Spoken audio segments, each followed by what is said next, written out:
Hello friends, good morning. Okay, दिख रहा है ना ये बोर्ड वगैरह सब कुछ अच्छे से दिख रहा है। लाइट आ रही है इस पे, लाइटिंग सही है।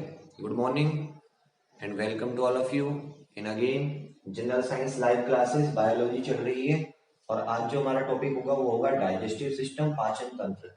हमने अभी सेल कर लिया है, न्यूट्रिएंट कर लिए हैं। जो मेन इंपॉर्टेंट टॉपिक है मैं उन्हें बहुत अच्छे से आपको करा दे रहा हूँ। जितना मुझे लग रहा है कि अच्छे से हो रहे हैं, मैं उसके बारे में कोई भी चीज नहीं छोड़ रहा।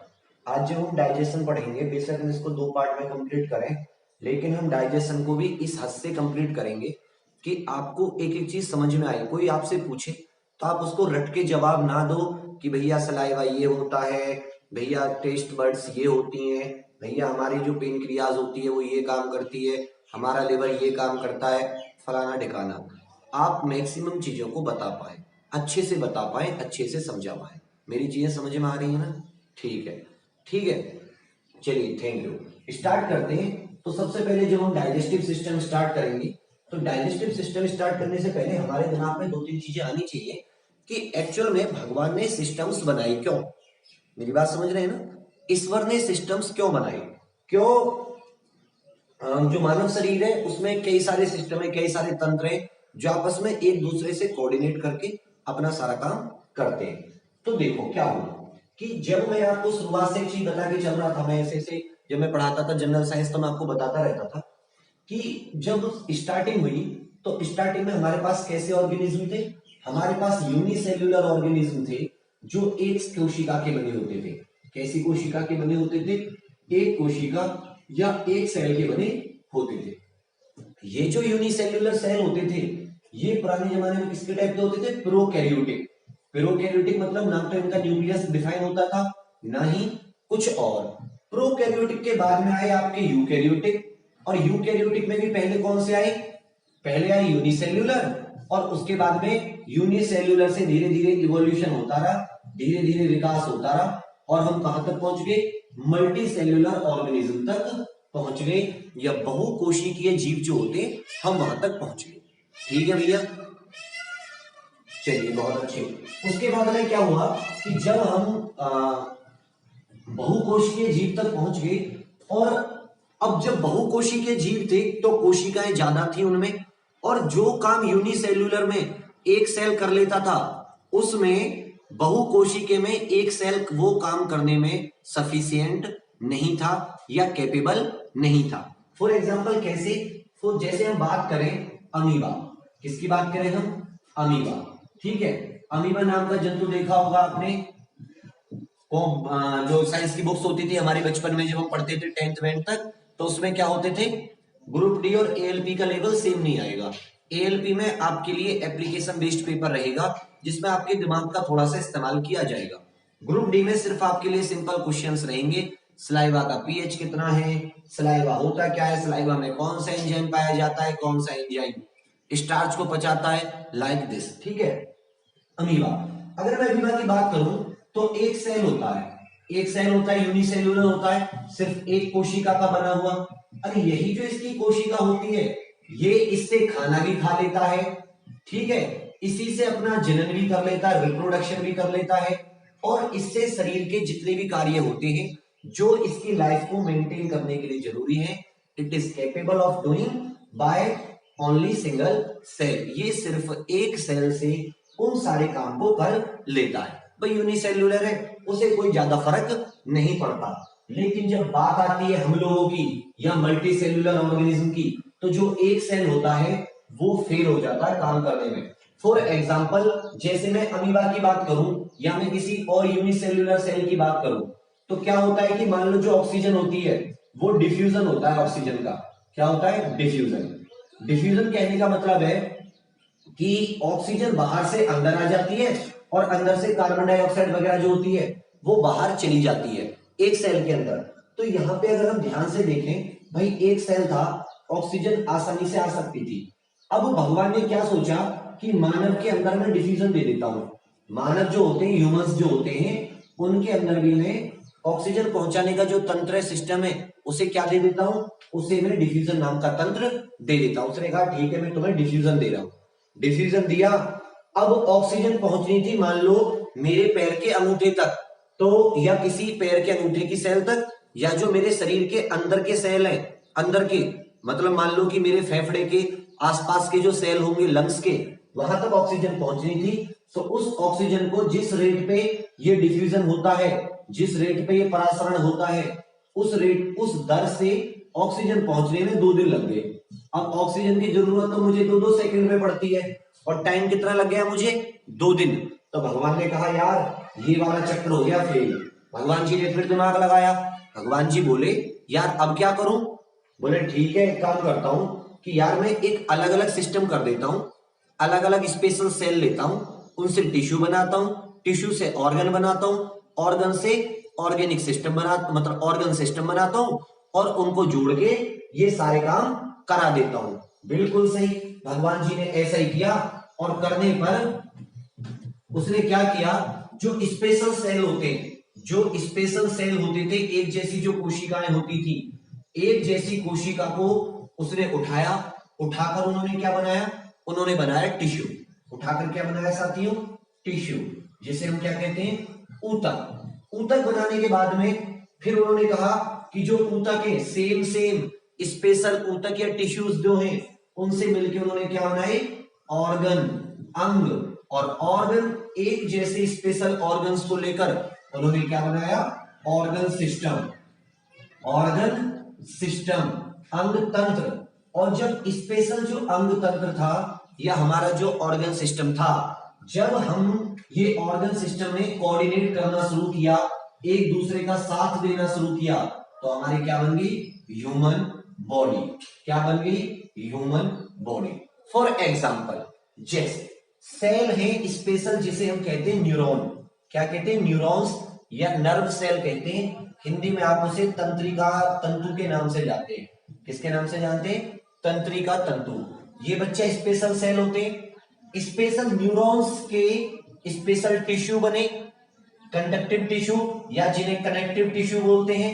क्या बोलते हैं, कनेक्टिव टिश्यू, जो चीजों को एक जगह से दूसरी जगह जोड़ते हैं। इनको लेके एक ऑर्गन बनाया गया, ब्रेन बनाया गया, स्पाइनल कॉर्ड बनाई गई, और उनको लेके क्या बनाया गया, नर्वस सिस्टम बनाया गया या तंत्रिका तंत्र बनाया गया, जो सारे के सारे तंत्रों को क्या करता है, कंट्रोल करता है, पूरी बॉडी को कंट्रोल करता है। ठीक है बेटा, आप यूपीपी की टेंशन मत लीजिए, सारे काम चल रहे हैं, अच्छे से चल रहे हैं, रिजल्ट भी बेहतर होने की उम्मीद कीजिए।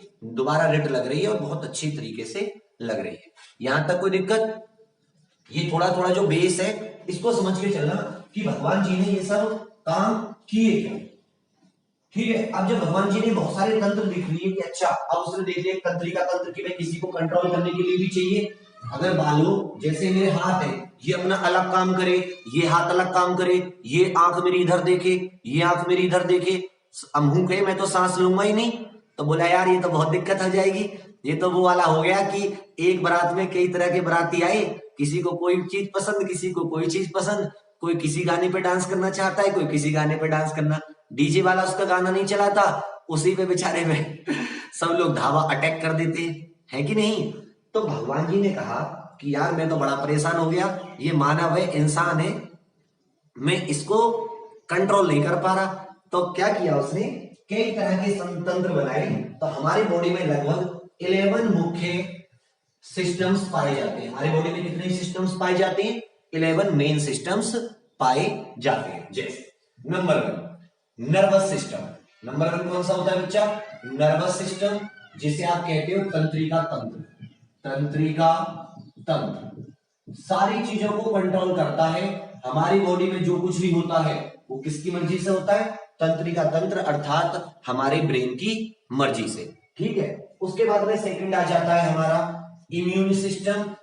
इम्यून सिस्टम कह लो या लिम्फेटिक सिस्टम कह लो, लिम्फेटिक सिस्टम, जिसे हम लसीका तंत्र भी बोलते हैं। क्या बोलते हैं, लसीका तंत्र। थर्ड हो जाता है हमारा सर्कुलेटरी सिस्टम। सर्कुलेटरी सिस्टम, जो ब्लड वगैरह, ऑक्सीजन वगैरह हमारे पूरे शरीर में पहुंचाता है, जिसे हम परिसंचरण तंत्र के नाम से जानते हैं। किसके नाम से जानते हैं? परिसंचरण तंत्र। चौथा हो जाता है हमारा एंडोक्राइन सिस्टम। एंडोक्राइन सिस्टम अंत स्त्रावी तंत्र। ये वो ग्लैंड या हमारी बॉडी में ऐसी जगह होती है जहां से कुछ ना कुछ लिक्विड या कुछ ना कुछ हार्मोन और एंजाइम निकलते रहते हैं।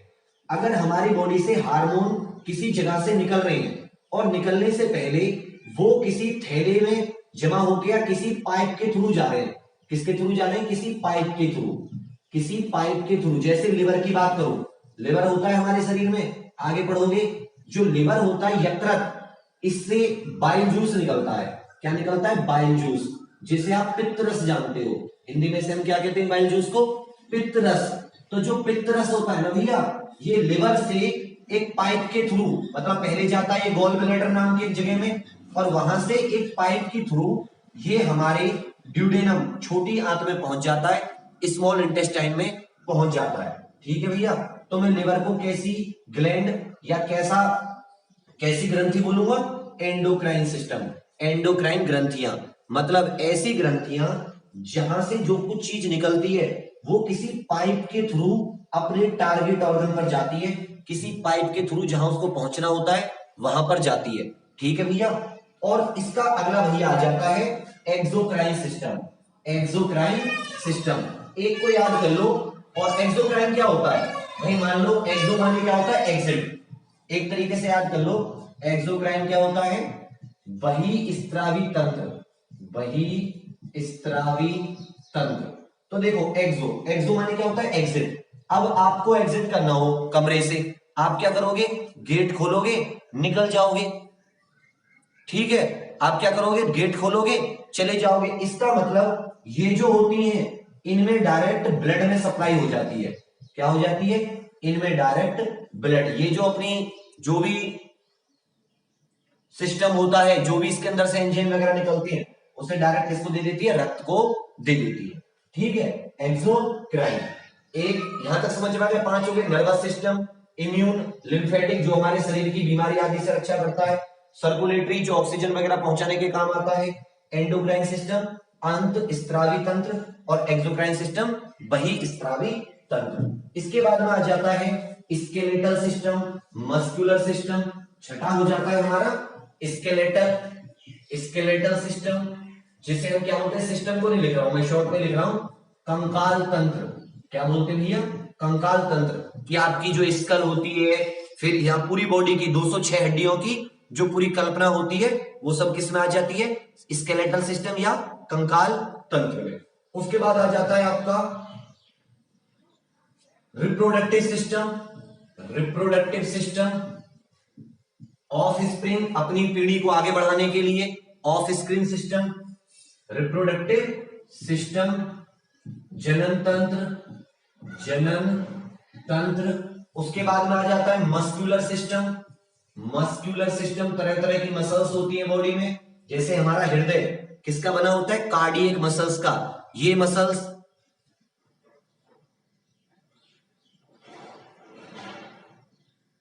क्या कह रहे हो यार? ऐसा क्यों कर रहे हो आप लोग बेफालतू में? एक सेकेंड रुकना। ओहो, अरे मेरा उल्टा हो गया इसमें उल्टा हो गया। एंडोक्राइन एक्सोक्राइन में ये हिंदी और इंग्लिश के चक्कर में ना इसमें उल्टा हो गया। इसको चलो दोबारा कर लेंगे, छोड़ो इसको। Endocrine exocrine. एंडो जो होती है ये होती है डक्टलेस। एंडोक्राइन ये हो गया उल्टा, डक्टलेस मतलब इनका डायरेक्ट जाता है, ये होती है बिना उसकी। ये हिंदी और इंग्लिश के चक्कर में हो गया अंतस्त्रावी, ध्यान नहीं दिया, मतलब अंतस्त्रावी। ये होती है एंडोक्राइन डक्टलेस, मतलब इनका डायरेक्ट ब्लड में जाता है, इनका डायरेक्ट रक्त में जाता है, रक्त में। और जो एक्सोक्राइन होती है ये होती है डक्ट वाली। एक्सो मतलब पहले किसी चीज में ये एग्जिट करती है अपनी चीज को, और वहां से तो लिवर हो जाएगी। लिवर वाला जो एग्जांपल है वो एक्सोक्राइन वाला एग्जांपल हो गया बहिस्त्रावी। पहले किसी बाहर की चीज में इकट्ठा करती है फिर वहां से भेजती है। ये हिंदी इंग्लिश का बड़ा चक्कर है। ठीक है, मस्कुलर सिस्टम, मांसपेशीय सिस्टम। जब इसका भी नंबर आएगा कभी ना कभी पढ़ने का, मांसपेशीय तंत्र। उसके बाद में आ जाता है, जब मांसपेशीय के बाद में रेस्पिरेटरी सिस्टम, रेस्पिरेटरी सिस्टम, श्वसन तंत्र, रेस्पिरेटरी सिस्टम जिसे आप श्वसन तंत्र भी बोलते हैं। क्या बोलते हैं? श्वसन तंत्र। 10वां आ जाता है इसमें, कुछ बच गया? डाइजेस्टिव और excretory. Excretory system, excretory system जिसे बोलते हैं उत्सर्जन तंत्र, उत्सर्जन तंत्र। और उसके बाद में आ जाता है 17वां, 11वां, 9वां, 10वां, 11वां डाइजेस्टिव सिस्टम, डाइजेस्टिव सिस्टम, पाचन तंत्र, पाचन तंत्र। ठीक है, तबीयत भी ठीक है, कोई दिक्कत नहीं, पहले से तो बेहतर है। मैं सोचा फिर कराई देता हूँ, एक क्लास तो कम से कम हो जाए। तो ये क्या हुए कि ये जो हमारे सिस्टम है, ये भगवान ने हमें 11 इंपॉर्टेंट सिस्टम दे दिए जो हमारी पूरी बॉडी को सही से एग्जीक्यूट कराने में, उसके सारे फंक्शंस को सही से कराने में हेल्प होते हैं। ठीक है, अब लेकिन ये जो बात है, ये जो जितने भी सारे सिस्टम आपके सामने थे, ये आपस में एक दूसरे से जुड़े रहते हैं। फॉर एग्जाम्पल कैसे रहते हैं? कोऑर्डिनेट करके काम करते हैं, क्योंकि शरीर का हर एक हिस्सा एक दूसरे को कोऑर्डिनेट करता है। सभी को गुड मॉर्निंग बच्चा। कैसे? जैसे आपके शरीर में डाइजेशन हुआ, आपके शरीर में क्या हुआ? डाइजेशन, पाचन। अब पाचन के बाद में आपके शरीर में ग्लूकोज है, भाई ग्लूकोज है छोटी आंत में। उसके बाद में फैटी एसिड, ग्लिसरॉल वगैरह है आपके शरीर में। उसके बाद में क्या है? जो अमीनो एसिड होते हैं, जो प्रोटीन बचे हैं वो है, विटामिन है, वाटर एक्सेट्रा। ये सारी चीजें आपके शरीर में एज अ पोषक तत्व हैं छोटी आंत में। अब यहां से वो सेल के पास पहुंचनी है। कहां के पास पहुंचनी है? सेल, कोशिका के पास। तो क्या होगा? जब ये कोशिका के पास पहुंचेंगी तो इनको पहुंचाने का कौन काम करेगा? Circulatory system, circulatory system. जो हमारा परिसंचरण तंत्र होगा, जो ब्लड होगा, रक्त होगा, वही तो इनको पहुंचाने की जिम्मेदारी है उसकी, कि भाई इन सारी चीजों को आप सेल तक पहुंचा दो। इसी तरह जो सर्कुलेटरी सिस्टम होता है, सर्कुलेटरी सिस्टम में ऑक्सीजन जो लेके चलेगा ब्लड, वो कौन देगा उसे? रेस्पिरेटरी सिस्टम देगा, जो हमारा श्वसन तंत्र होगा। कब डाइजेशन हो, कब कौन सा एंजाइम निकले, कब कौन सा हार्मोन निकले, इसको कौन कंट्रोल करेगा? हमारा नर्वस सिस्टम। ये जितनी भी एंडोक्राइन एक्सोक्राइन ग्रंथियां होती हैं, इनका जो सिक्रीशन होता है, जो इनसे स्रावण होता है, वो किस पे डिपेंड होती है? वो कौन करता है? नर्वस सिस्टम या तंत्रिका तंत्र। तो कहने का मतलब है कि ये जो मेरा सारा सिस्टम आपके बोर्ड पे, आपके सामने बोर्ड पर है, जिसमें अलग अलग जो तंत्र होते हैं वो काम करते हैं, लेकिन कैसे? कोऑर्डिनेटेड तरीके से, एक दूसरे के साथ मिलकर। ठीक है, ये सब बेसिक चीजें हैं जो आपको पढ़ने से पहले जाननी जरूरी है कि काम एक्चुअल में हो कैसे रहा है। और बाद में तो जब आप पढ़ोगे तो आप सारा का सारा जान ही जाओगे कि कौन सा किस तरह से काम करता है। चलिए अब लिख लेते हैं percentage of elements in human body. ये इंपॉर्टेंट है, percentage of elements in human body. पूछ लिया जाता है कि कौन सा तत्व मानव शरीर में सबसे ज्यादा मात्रा में पाया जाता है। कौन सा तत्व मानव शरीर में सबसे ज्यादा मात्रा में पाया जाता है? तो सबसे पहले लिख लिया ऑक्सीजन 65%, लगभग 65% हमारी बॉडी में कौन सा पाया जाता है? ऑक्सीजन। उसके बाद में आ जाता है आपका कार्बन, सी, कार्बन पाया जाता है 18.5%। उसके बाद में आ जाता है हाइड्रोजन, हाइड्रोजन पाया जाता है 9.5% के लगभग। उसके बाद में आ जाता है नाइट्रोजन, ये एग्जैक्ट नहीं है, लगभग है 3.2%। तो इसका मतलब ये जो चार होते हैं ये सबसे ज्यादा हमारी बॉडी में पाए जाते हैं। ओ का हाई नी, ऑक्सीजन, कार्बन, हाइड्रोजन, नाइट्रोजन। उसके बाद में आ जाता है आपका कैल्शियम, कैल्शियम 1.5%। उसके बाद में शरीर में पाया जाता है फॉस्फोरस, फॉस्फोरस लगभग 1%। उसके बाद में आप लिख सकते हैं पोटेशियम, पोटेशियम को के से शो कर रहा हूं छोटा, पोटेशियम 0.4% के करीब। उसके बाद में आ जाएगा आपका सल्फर, सल्फर आ जाएगा 0.23%। उसके बाद में सोडियम सोडियम भी 0.2% के लगभग, उसके बाद में आ जाएगा क्लोरीन, ये भी क्लोरीन भी Cl 0.2% के लगभग ही, उसके बाद में आ जाएगा मैग्नीशियम Mg 0.1%, और बाकी जो होते हैं जैसे क्रोमियम, वेलेडियम, सेलेनियम एक्सेट्रा, मैंगनीज, ये सब कितने पाए जाते हैं? ये पाए जाते हैं लेस देन 1%, जिन्हें हम ट्रेस एलिमेंट्स बोलते हैं। लगभग 29 के करीब एलिमेंट हमारी बॉडी में मुख्य मात्रा में पाए जाते हैं, जिनमें से ये 11 जो होते हैं मुख्य है, बाकी को हम ट्रेस एलिमेंट्स की फॉर्म में रख सकते हैं। ये मैंने आपको पहले भी बता दिया था। ऑक्सीजन 65% सबसे ज्यादा हमारे शरीर में क्या पाई जाती है? Oxygen, carbon, hydrogen, nitrogen, calcium, phosphorus. Calcium phosphorus की हड्डी और टीथ बने होते हैं के, पोटेशियम, सल्फर, सोडियम, क्लोरीन और मैग्नीशियम। ठीक है भैया, चलिए नेक्स्ट आ जाते हैं। अरे भैया करंट अफेयर क्या करूं, अब मेन क्लास कोई नहीं दिखता है, कोई बायोलॉजी वाले को, सबको चाहिए आराम। क्वेश्चंस से पता नहीं कितने बड़े, वो कौन से एग्जाम कैसे करोगे पता नहीं, भगवान जाने।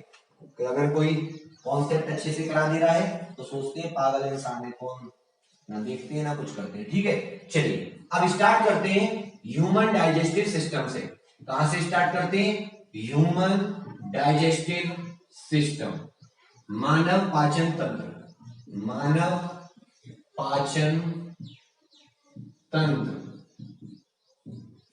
मानव पाचन तंत्र। तो देखो, पाचन किसके लिए होता है? क्योंकि आपके शरीर को क्या चाहिए? पोषक तत्व चाहिए। ठीक है, मानव में जो पोषण का तरीका होता है, जो न्यूट्रिशन की फॉर्म होती है, जिस प्रकार से वो अपने खाने को ग्रहण करता है, भोजन को ग्रहण करता है, उस तरीके को बोलते हैं होलोजोइक न्यूट्रिशन। क्या बोलते हैं? Holozoic nutrition. देखो, जो पोषण या भोजन ग्रहण करने का जो तरीका होता है, भाई सब सारे कोशिश कर रहा हूं हर एक उसमें पढ़ाने की लैंग्वेज में, जो पोषण या न्यूट्रिशन लेने का तरीका होता है, जो भोजन लेने का तरीका होता है, वो मुख्य दो ही तरीके का होता है। एक होता है ऑटोट्रॉफिक। ऑटोट्रॉफिक, ऑटोट्रॉफिक मतलब जो सेल्फ, या हेलोफाइटिक भी कहते हैं इसको, सेल्फ मेड फूड, खुद से उन्होंने खाना बनाया, जैसे कि हरे पेड़ पौधे, जैसे कि फोटोसिंथेसिस या प्रकाश संश्लेषण से वो अपना खाना बनाते हैं। तो पेड़ पौधे जिनके अंदर क्लोरोफिल पाया जाता है, या ऐसे बैक्टीरिया और एल्गी जिनके अंदर क्लोरोफिल पाया जाता है, वो अपना खाना खुद बनाते हैं, क्योंकि वो कैसे होते हैं? सेल्फ मेड होते हैं, ऑटोट्रॉफिक होते हैं। जबकि अगर हम इनकी बात करें, जबकि अगर हम किसकी बात करें? इंसानों की, तो इंसान खुद से तो खाना नहीं बनाते।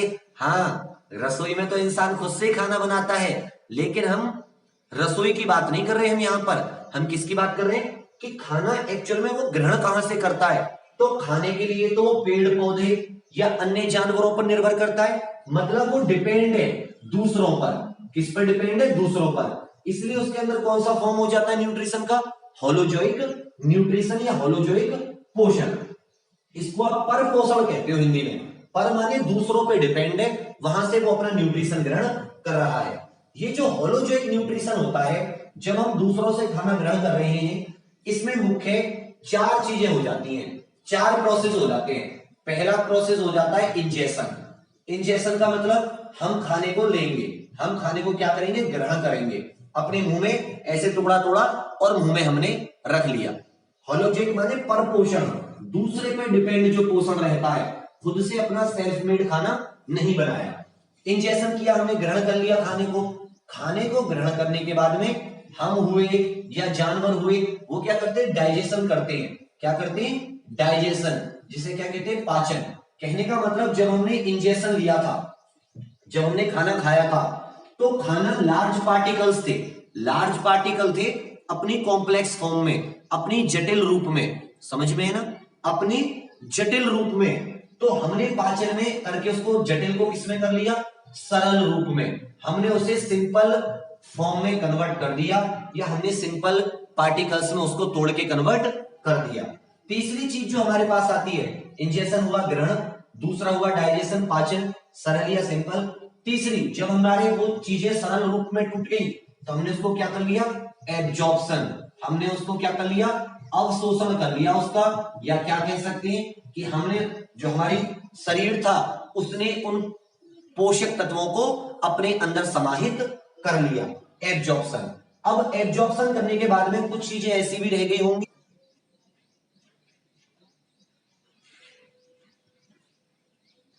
जो बची कुछ चीजें हैं उन्हें शरीर से बाहर भी निकालना जरूरी है। तो चौथी चीज आ जाती है एक्सक्रीशन। क्या आ जाती है, एक्सक्रीशन, जिसे क्या कहते हैं, उत्सर्जन। क्लियर आ रहा है। तो होलोजोइक में मुख्य 4 काम होते हैं, इंजेशन, डाइजेशन, एब्जॉर्प्शन और एक्सक्रीशन।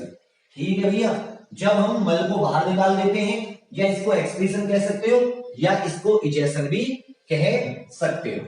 चलिए अब बात करेंगे, जो हमारा मेन काम है वो है डाइजेशन, क्योंकि डाइजेशन के अंदर ही हम सारी चीजों को पढ़ लेंगे। खाना अंदर आया, किस तरीके से डाइजेस्ट हुआ, और उसके बाद में एक्सक्रीशन। तो डाइजेशन में क्या होता है, पाचन में क्या होता है, जो हमारा फूड होता है, जब आप फूड को लेते हो तो फूड आपको मिलता है कॉम्प्लेक्स ऑर्गेनिक सब्सटेंस। क्या होते हैं, कॉम्प्लेक्स ऑर्गेनिक सब्सटेंस, मतलब जटिल कार्बनिक पदार्थ होते हैं, जटिल कार्बनिक पदार्थ। कोई एक बात बताएगा कि वो जटिल क्यों होते हैं, कोई ये बताओ मुझे।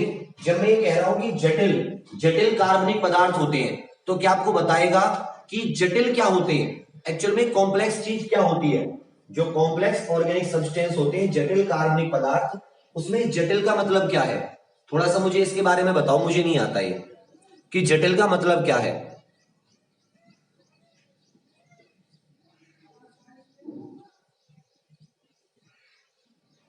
हिम्मत, अरे बाबू थोड़ी तबीयत खराब है, खुश तो इसलिए नहीं हो, तुम लोग परेशान मत हो, तुम लोग अच्छा हिम्मत नहीं बढ़ाता आजकल जोश नहीं दिलाता, थोड़ा सा चलो वो भी करेंगे, स्टार्ट करेंगे। अब तो हिम्मत कैसे तोड़ रहे हो, शेर कोई एक वो बताओ। 2 वर्ड होते हैं, एक होता है सेल्फ मोटिवेटेड, एक होता है मोटिवेटेड बाय अदर्स। अब जब शेर सुबह शिकार करने निकलता है तो एक बार बताओ, उससे कौन से मोहल्ले का जानवर आके कहता है कि शेर सिंह तुम शिकार करने चलो, नहीं करता ना। सेल्फ मोटिवेटेड होता है, उसे पता है कि अगर आज मैं शिकार नहीं करूंगा तो क्या हो जाएगा, मैं मर जाऊंगा, मैं भूखा रह जाऊंगा। तो जब तक आप सेल्फ मोटिवेटेड नहीं होगे अपने अंदर, तब तक आप, आज मेरा मन नहीं था, मैं नहीं करा पाऊंगा, मेरे पैरों में दर्द है, मेरे जोड़ों में दर्द है, जॉइंट में दर्द है, मुझसे खड़ा नहीं हुआ जा रहा, लेकिन आपको सेल्फ मोटिवेटेड होना पड़ेगा, याद रखना, ठीक है, शेर की तरह। बाकी गीदड़, बाकी लोमड़ी या अन्य जो जानवर होते हैं ना, दूसरे पे डिपेंड होते हैं, जाएंगे अच्छा उसने शेर ने शिकार कर लिया, अब जो बची कुची हड्डी है उन्हें खाएंगे, तो आप बनो शेर, बाकी सब जैसे है, कोई दिक्कत नहीं, ठीक है। जटिल, बेटा जटिल का मतलब होता है वो सब पॉलीमर होते हैं, वो सब बहुलक होते हैं। आपको याद नहीं है भाई, अगर मैं बात करूंगा स्टार्च की, स्टार्च जब मैं गेहूं खाता हूं तो मेरे मुंह में स्टार्च आता है, स्टार्च किसका बहुलक होता है, ग्लूकोज का। अगर मैं करूंगा मेरे खाने में प्रोटीन होते हैं, तो प्रोटीन किसके बहुलक होते हैं, अमीनो अम्लों के। तो इसका मतलब जो भी हम खाना खाते हैं वो पॉलीमर होते हैं, और पॉलीमर का मतलब जटिल, पॉलीमर का मतलब जटिल, और उसको तोड़ के आप क्या बनाते हो, सिंपल रूप बना देते हो। स्टार्च को ग्लूकोज में तोड़ देते हो, प्रोटीन को अमीनो एसिड्स आदि में तोड़ देते हो। तो जटिल रूप मतलब आप खाने में पॉलीमर खा रहे हो, और आप उसे तोड़ के क्या दे रहे हो, सिंपल मोनोमर। एक जिसको मोनोमर को जो भी बोलते हो हिंदी में, इसको बहुलक बोलते हैं, और जो आपने क्या बना दिया उसको मोनोमर बता दिया, ठीक है। चलिए शाबाश। अब जब आपने डाइजेशन किया, तो डाइजेशन में 2 तरीके से ब्रेक डाउन होता है, जो खाने का ब्रेक डाउन होता है, जो जटिल कार्बनिक पदार्थ होते हैं, ये 2 तरीके से टूटते हैं। एक तो टूटते हैं मैकेनिकल, मैकेनिकल मतलब यांत्रिक तरीके से, यांत्रिक ब्रेकडाउन। यांत्रिक तरीके से कहां टूटते हैं, आपके दांतों द्वारा। जो आपके दांत होते हैं वो चबाने, फाड़ने, चीरने का काम करते हैं, फिर उसको मसल देते हैं, ग्रिंड कर देते हैं। समझ में आ रहा है ना, हाँ। तो क्या कर देते हो आप, आपके जो दांत होते हैं, यांत्रिक ब्रेकडाउन होता है आपके दांतों द्वारा, जीभ उसको ऐसे घुमा वगैरह के उसके बोलस बना देती है, छोटी छोटी खाने की गोली सी बना देती है ना, जो आराम से हमारे एलिमेंट्री कैनाल से वो चली जाए। दूसरा होता है केमिकल ब्रेकडाउन। दूसरा क्या होता है, केमिकल ब्रेकडाउन, रासायनिक ब्रेकडाउन। तो रासायनिक ब्रेक डाउन में कौन हेल्प करता है? रासायनिक में हेल्प करते हैं आपके शरीर के अंदर जो क्या पाए जाते हैं? एंजाइम, जैसा कि मैंने आपको पहले भी बताया था। मेरी बात समझ में आ रही है ना? डाइजेशन दो तरीके से हो गया, एक मैकेनिकल जो यांत्रिक ब्रेकडाउन होता है, एक केमिकल जो कि कैसा ब्रेकडाउन होता है? रासायनिक ब्रेकडाउन होता है। समझ में आ रही है ना सारी की सारी चीजें? यांत्रिक क्या होता है? दांत जीभ से, और ये कैसे होता है? केमिकल एंजाइम वगैरह से। अब पूरा सिस्टम देख लेते हैं, हो गया डाइजेशन, और जितने ऑर्गन या जितनी चीजें इस डाइजेशन में हेल्प करती हैं उसे हम क्या कह देते हैं? Digestive system. तो जो ह्यूमन डाइजेस्टिव सिस्टम होता है उसका मेन मकसद होता है कॉम्प्लेक्स से चीजों को सिंपल में बदलना, कॉम्प्लेक्स चीजों को सिंपल में बदलना। तो इस काम को करने को जटिल से सरल में बदलना, इसको अंजाम देने के लिए क्या बना? ह्यूमन डाइजेस्टिव सिस्टम, जो कि दो भागों में बांट सकते हो आप उसे। कितने भागों में बांट सकते हो? दो भागों में। एक आप उसे कह सकते हो एलिमेंट्री कैनाल। क्या कह सकते हो? Alimentary canal. एलिमेंट्री कैनाल जिसे आप क्या कहोगे? आहार नाल। आहार नाल। इसको गैस्ट्रो इंटेस्टाइनल ट्रैक्ट भी बोलते हैं, आहार नाल, एलिमेंट्री कैनाल। और दूसरी होती है एसोसिएटेड ग्लैंड्स। एसोसिएटेड ग्लैंड्स, संबंधित ग्रंथियां।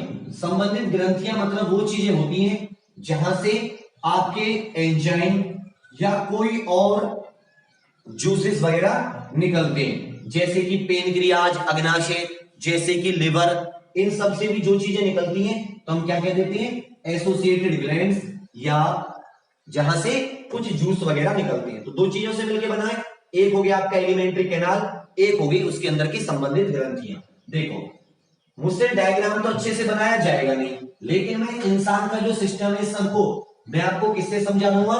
मैं आपको समझा दूंगा ब्लॉक डायग्राम से। ठीक है, किससे समझा दूंगा? ब्लॉक डायग्राम से। ब्लॉक डायग्राम को आप समझने की कोशिश कीजिएगा।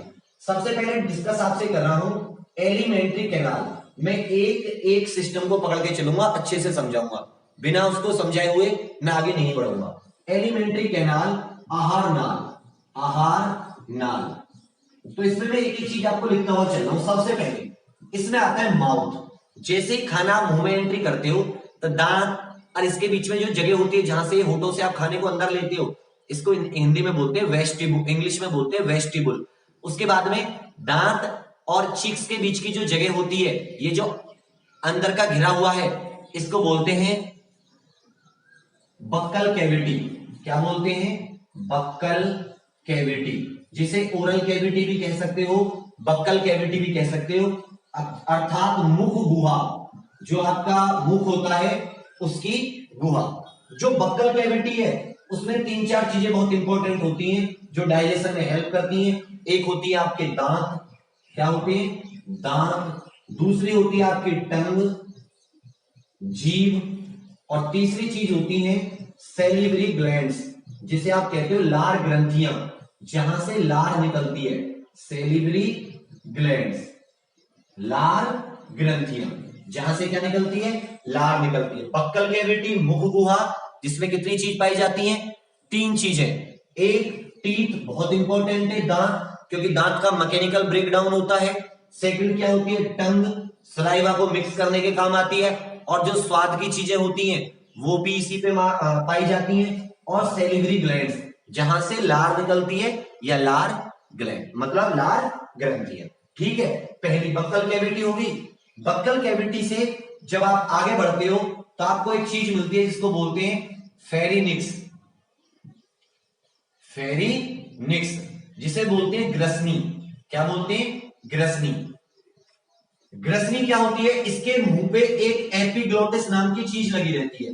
इसके मुंह पे क्या रहती है? एपिग्लोटिस नाम की चीज, मतलब ये एक ऐसा जंक्शन होता है जहां से जो हमारी आहार नाल होती है, फूड पाइप, और जो हवा वाली पाइप होती है ट्रैकिया, हवा, और जो हमारी विंड पाइप होती है, फूड पाइप भी, फूड पाइप और हवा वाली जो पाइप होती है, वहां दोनों एक दूसरे को क्रॉस करती हैं। तो ये क्या हिस्सा होता है? जिसे बोलते हैं फेरिनिक्स। तो फेरिनिक्स के ऊपर एक इस तरह की पट्टी सी लगी रहती है। जब आप खाना खाते हो तो ये विंड पाइप को बंद कर देती है, ये सांस को क्या कर देती है? इस तरीके से बंद कर देती है। तो जैसे मान लो मेरे दो हाथ हैं, ठीक है, ये दो पाइप हैं, ये क्या, एक फूड पाइप और एक खाने वाली पाइप। एक तो खाने वाली पाइप होगी, एक हवा वाली।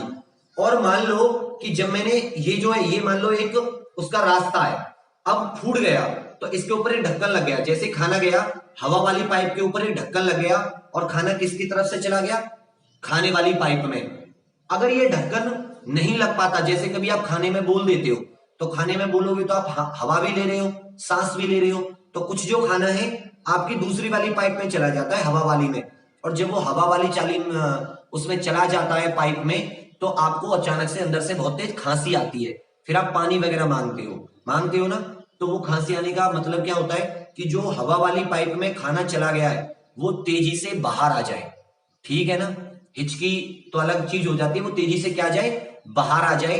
और अगर मान लो आपकी हवा वाली पाइप में, विंड पाइप में कोई खाना अटक गया, तो सांस लेने में क्या हो जाएगी, दिक्कत। तो ये एपिग्लोटिस नाम की चीज होती है, जो एक ढक्कन सा होता है, जो उसके ऊपर, जो उसको बंद कर देता है। एपिग्लोटिस के बाद में जो खाना चला जाता है, वो चला जाता है तीसरी चीज, जिसे बोलते हैं ईसोफेगस।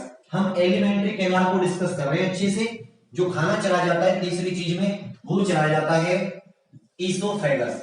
वो चीज क्या होती है, ईसोफेगस। ईसोफेगस को आप क्या बोल सकते हो, ग्रास नली।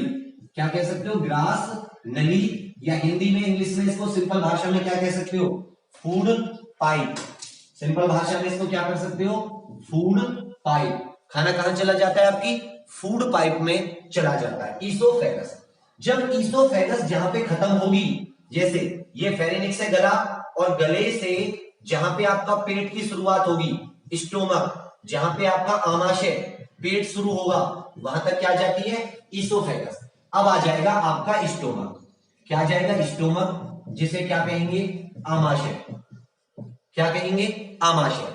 ये जो आमाशय होता है, स्टोमक, ये जो आमाशय होता है, ये जे शेप का होता है। किस शेप का होता है, जे। जैसे जे बना होता है ना, J for jug, J for जंगल। तो जो जे आकार का बना होता है, वो क्या होता है, आपका स्टोमक। इसका भी अपना काम होता है। अगला अंग जो स्टोमक के बाद में आता है, वो होती है हमारी स्मॉल इंटेस्टाइन। स्मॉल इंटेस्टाइन, जिसे हम क्या बोलते हैं, छोटी आंत। क्या बोलते हैं भैया, छोटी आंत।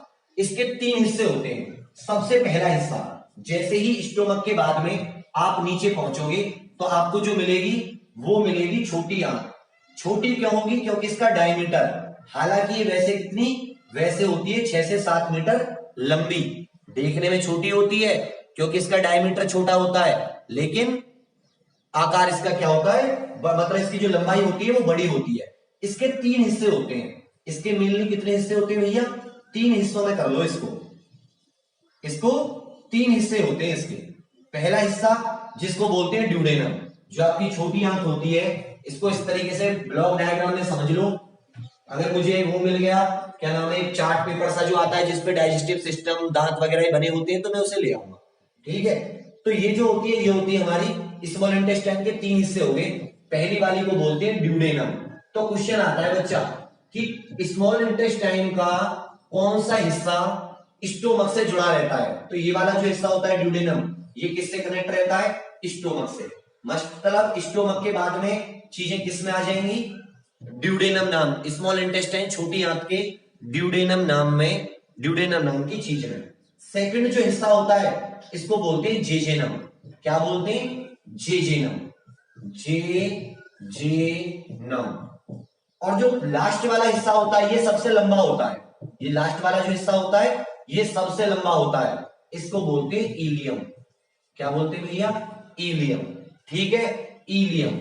इसको क्या बोलते हैं, इलियम। याद करने के लिए आप लाइन से याद कर सकते हो, डीजे आई, मैं हूं डीजे। डीजे आई माने मैं, डीजे मैं, डीजे में। डरने की जरूरत नहीं है, एग्जाम अच्छा जाएगा। भरोसा रखो, रिवीजन रखो। पढ़ोगे इतना अच्छा एग्जाम जाएगा, नाचोगे। नहीं पढ़ोगे बेकार हो जाएगा सब कुछ। अपने ऊपर अभी भरोसा रखो, तैयारी पे, और काम करते रहो। कोई परेशानी नहीं है, सब कुछ ठीक है। अगर आप बायोलॉजी करते रहते हो, जो रटने वाली चीज है, कौन से फल का कौन सा भाग खाया जाता है, कौन सी बीमारी किससे होती है, इसे आप कर लो। जो बाकी इंपॉर्टेंट जो चीजें हैं जिससे आप थोड़ा सा समझने की जरूरत है उसे मैं करा देता हूं, ठीक है। समझ में आ रही है ना। DJI आपको आएगा कि जो स्मॉल इंटेस्टाइन होती है उसके पार्ट्स को फ्रॉम स्टोमक टू लास्ट सही क्रम में लगाइए, सही सीक्वेंस में लगाइए। ड्यूडेनम, जेजेनम, और कोई बात नहीं बेटा, स्टूडेंट कम होते जा रहे हैं, शेरों की संख्या वैसे भी घट रही है दुनिया में। DJI शेर और टाइगर्स की संख्या वैसे भी घट रही है। दुनिया को चाहिए डिपेंड, कोई कुछ कर दे मेरे लिए, कुछ ना करना पड़े, कॉन्सेप्ट ना सीखने पड़े, इससे कोई फर्क नहीं पड़ेगा। DJI, और जो संघर्ष नहीं करना चाहते ना वैसे ही स्टूडेंट तो मुझे चाहिए भी नहीं, भगवान करे वो आए भी नहीं। DJI समझ में आ रहा है ना। तो ड्यूडेनम, जेजेनम और इलियम स्मॉल इंटेस्टाइन।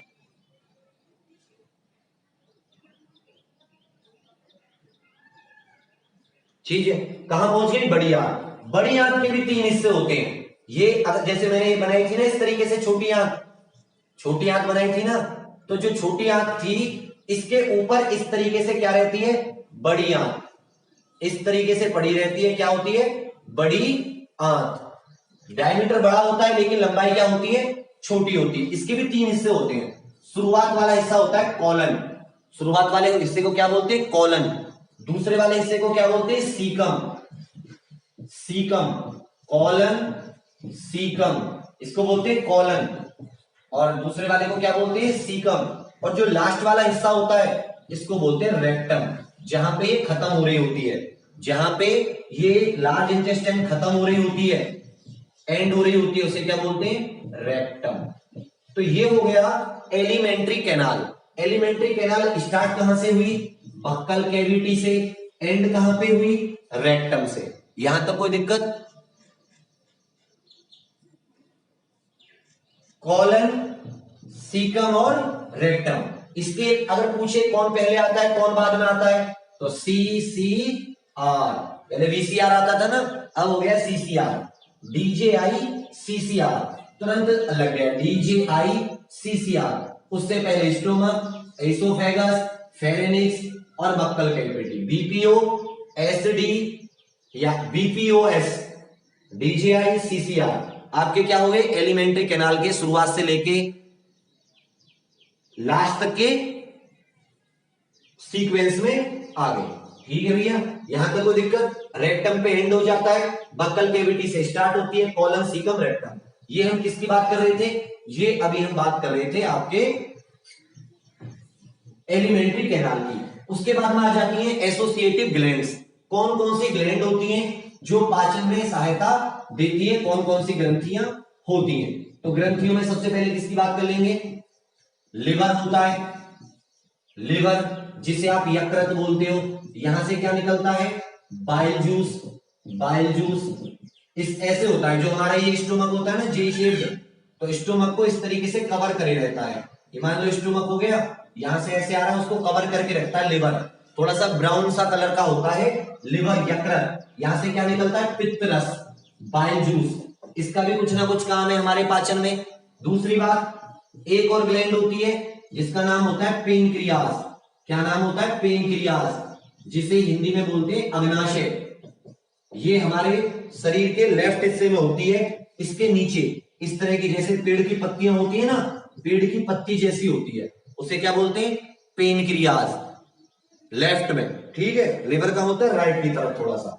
तीसरा, सेलिवरी ग्लैंड होती है। सेलिवरी ग्लैंड होती हैं, जो लाल ग्रंथियां होती हैं, 3 होती हैं, सब मैंडिबुलर, पैरोटिड एंड सबलिंगुलर। एक कान के नीचे, जबड़े के नीचे और जीभ के नीचे, दो दो, मतलब पैर में होती हैं, जोड़े जोड़े में होती हैं। उसके बाद में इसके अलावा, ये तो मेन हो गई, उसके अलावा क्या होती है, जो हमारा स्टोमक होता है उसके अंदर भी कुछ ग्लैंड होती हैं जहां से कुछ जूस निकलते हैं, जो हमारा पेट होता है। इसी तरह जो हमारी स्मॉल इंटेस्टाइन, छोटी आंत, वहां से भी इंटेस्टाइनल जूस निकलता है, उसके अंदर भी कुछ ग्रंथियां पाई जाती हैं। तो ये तो हो गया भैया आपके डाइजेस्टिव सिस्टम के मुख्य मुख्य ऑर्गन। इसके अलावा अगर आपको एक बार इसका डायग्राम देखना है तो आप एक बार गूगल में डालिएगा ह्यूमन डाइजेस्टिव सिस्टम, उसकी इमेज में जाइएगा, आपको मस्त मस्त इमेज वाले डायग्राम मिल जाएंगे। मैं भी आपको नोट्स में 2-3 फोटो उसकी देने की कोशिश करूंगा। डाइजेस्टिव सिस्टम के कौन कौन से ऑर्गन होते हैं तो आप उसे आसानी से समझ लोगे। ठीक है भैया, अब बात करेंगे हम एक एक चीज की। स्टार्ट करेंगे कहां से? बक्कल कैविटी की एक एक चीज से। ठीक है, बक्कल कैविटी की एक एक चीज से। तो सबसे पहले स्टार्ट करेंगे टंग से। जीभ, टंग, टंग माने जीभ। तो जीभ के 2-3 काम होते हैं। पहली बात, जीभ दांत के साथ मिलके, दांत के साथ मिलके, जो दांत होता है दांतों के साथ मिलके खाने के बोलस बनाती है, खाने को उलट पलट करती है। जब आप किसी चीज को चबाते हो तो जीभ क्या काम करती है? खाने को उलट पलट करती है। और खाने की जो गोल गोल गोली होती है, जैसे आपने खाना खाया और जब आप चबा लेते हो, चबाने के बाद में जो छोटी छोटी गोली बनती है इस तरह की, उन गोली को आप क्या बोलते हो? उन गोली को बोलते हैं बोलस। तो क्या बन जाती है?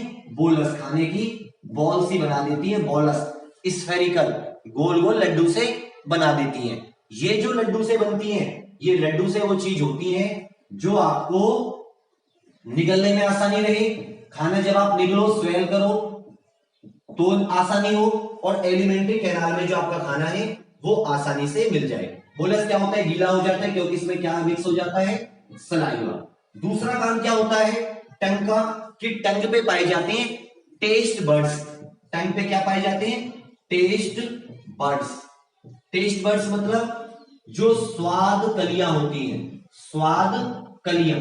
एक्चुअल में जो टेस्ट बर्ड्स होती हैं ये पाई जाती है पेपिली की फॉर्म में। किसकी फॉर्म में? पेपिले। छोटे छोटे अंकुर से होते हैं। अगर आप कभी अपनी जीभ को देखोगे तो जीभ पे आपको ऐसे ऐसे ऊपर की तरफ उबड़ खाबड़ सी चीजें मिलेंगी। उबड़ खाबड़ सी चीजें, अगर आप जीभ को अच्छे से देखोगे तो ऊपर क्या मिलेंगे? उबड़ खाबड़ सी चीजें मिलेंगी। वो जो उबड़ खाबड़ सी चीजें होती हैं उन्हें इंग्लिश में बोलते हैं पेपिले, हिंदी में बोलते हैं अंकुर। कुल 4 प्रकार के होते हैं। कुछ क्या होते हैं? जो कुछ पेपिले होते हैं वो फ्रिक्शन बढ़ा देते हैं, जीभ और खाने के बीच में क्या बढ़ा देते हैं? फ्रिक्शन, थोड़ा सा घर्षण बढ़ा देते हैं। कुछ सपोर्ट करते हैं, कुछ टेस्ट बर्ड्स के रूप में काम आते हैं, और कुछ और जैसे अन्य काम होते हैं कि बहुत सारे काम होते हैं ना जीभ के। एक तो टेस्ट बर्ड्स हो गया, एक सपोर्ट करना हो गया, एक घर्षण बढ़ाना हो गया। तो कुल ये कितने प्रकार के होते हैं पेपिले वगैरह? 4 प्रकार के होते हैं। और इसमें आप अच्छे से लर्न कर लीजिए कि इसमें जो फंगी फॉर्म, एक पेपिले का नाम होता है फंगी फॉर्म। ये जो पेपिले होता है, जैसे ये जो पेपिला होता है फंगी फॉर्म, यही टेस्ट बर्ड्स मुख्य होते हैं। यही क्या होते हैं? मुख्य टेस्ट बर्ड्स। मेरी बात समझ रहे हैं? फंगी फॉर्म, टेस्ट बर्ड्स यही मेनली होते हैं। कुल कितने प्रकार के होते हैं? 4 प्रकार के। टेस्ट बर्ड्स का इसका काम हो गया।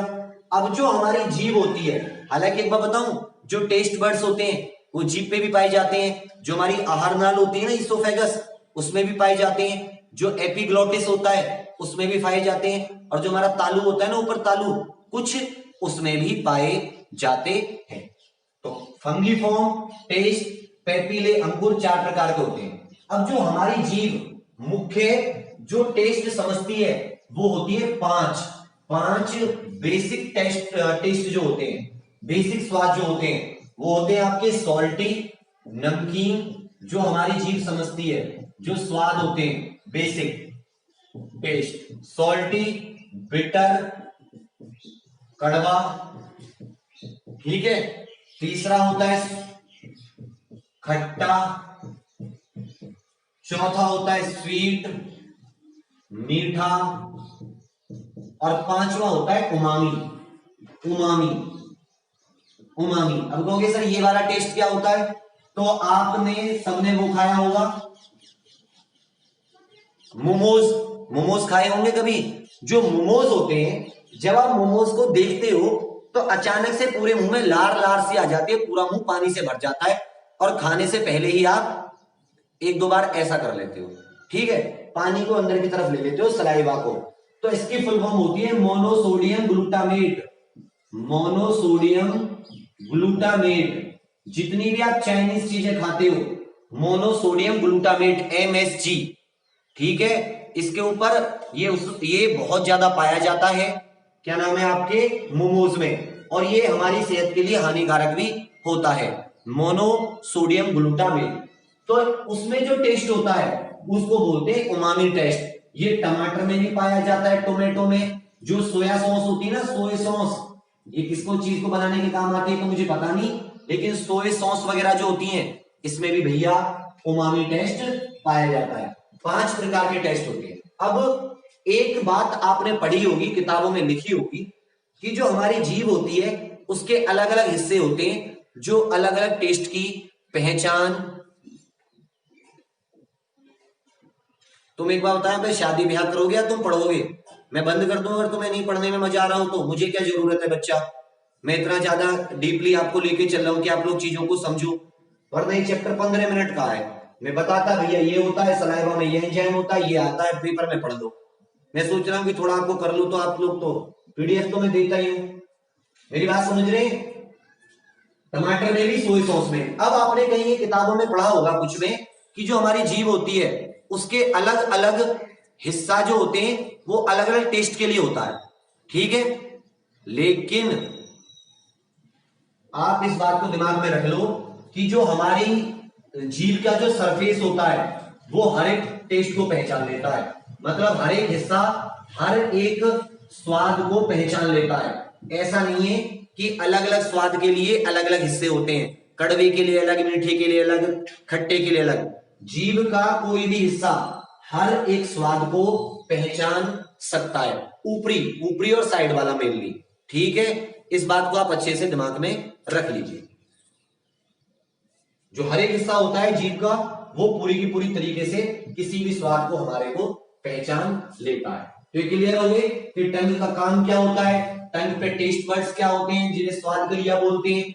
स्वाद गलियां बनी किससे होती हैं? पेपिले।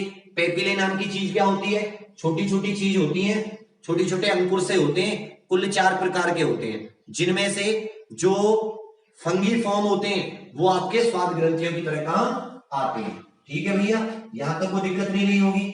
चलिए सेकंड आ जाती है सेलिवरी ग्लैंड्स, जो हमारे मुंह में पाई जाती है, उसकी बात कर रहे हैं, दांतों तक करेंगे। सेलिवरी ग्लैंड्स, सेलिवरी ग्लैंड्स जिसे कहते हैं लार ग्रंथियां, जहां से लार निकलती है, ठीक है। कुल 3 होती है बच्चा, कुल कितनी होती है? 3।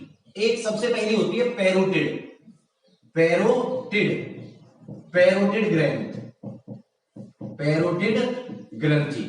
जो पैरोटिड होती है सबसे बड़ी होती है, लार्जेस्ट होती है, सबसे बड़ी, और ये हमेशा पेयर में होती है, जोड़े में होती है। किसमें होती है? जोड़े में। जोड़े मतलब पेयर, पेयर मतलब कितनी होंगी? 2 पैरोटिड होंगी, एक कान के इस तरफ, एक कान के इस तरफ, कान के नीचे, बिलो ईयर, बिलो ईयर। जब मैं आपको वो दूंगा अभी फोटो, जब मैं आपको पीडीएफ दूंगा तो मैं उसमें ये कान के पास होती है, ये मैं उसका आपको डायग्राम दे दूंगा, ठीक है बेटा। कान के पास होती है, इधर इधर, बिलो ईयर, कान के नीचे, कान के नीचे। कहते हैं ना कान के नीचे लग गया तो पैरट से उड़ जाएंगे, तो पैरट माने पैरोटिड, तोते से उड़ जाएंगे। वो कहां होती है? कान के नीचे, ठीक है।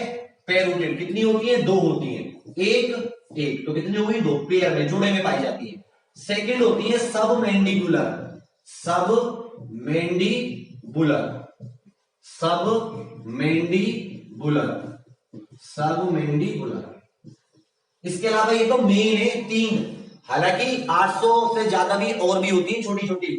सब मैंडिबुलर ये होती है बिलो जॉ, बिलो मतलब जबड़े के नीचे। कहां होती है? जबड़े के नीचे।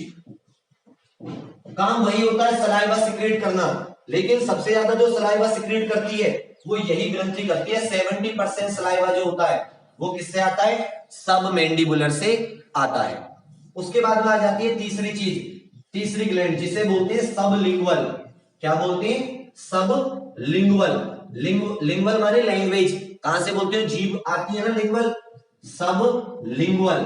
तो जो सबलिंगुअल ग्लैंड होती है, सब लिंगुअल ग्रंथि, ये होती है बिलो टंग, जीभ के नीचे, जीभ के नीचे, जीभ के नीचे, एक इधर एक इधर, तो भैया मेन जो हमारे पास है सैलिवरी ग्लैंड वो कितनी होगी, 3।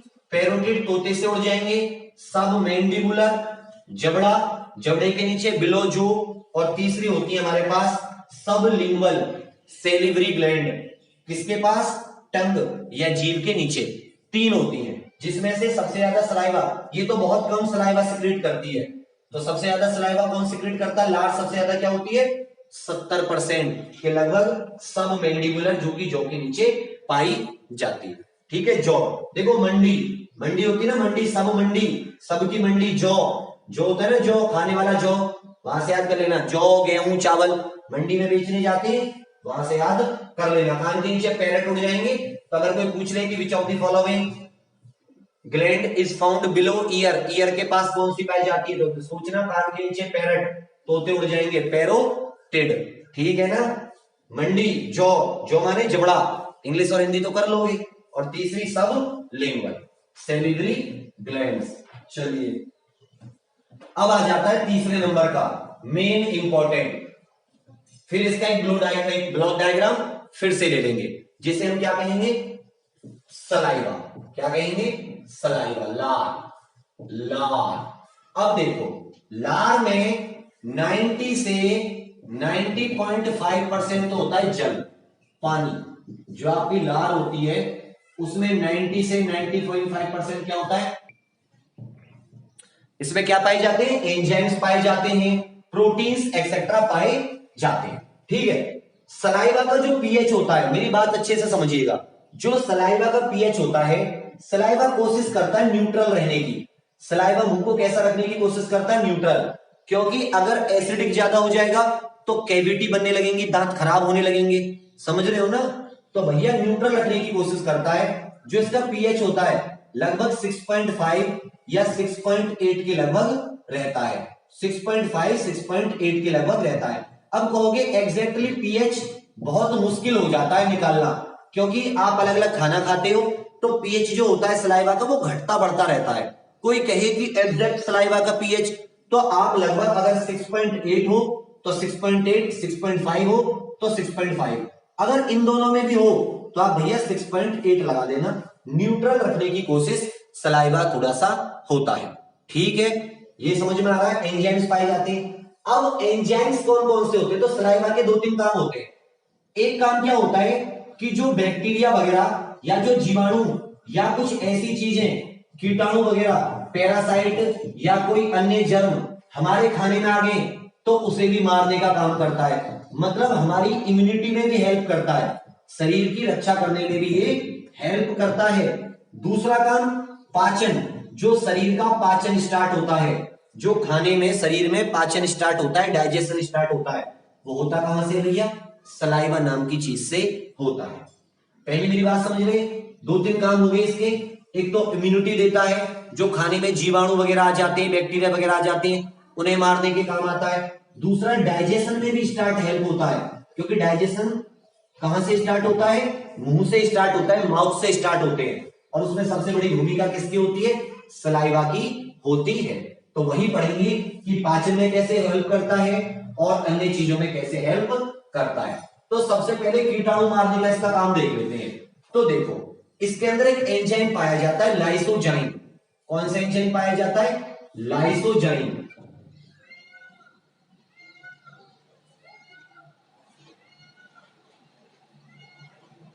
हमारे सलाइवा में भी पाया जाता था, हमारे टीयर्स आंसू में भी पाया जाता था, याद है लाइसोजाइम।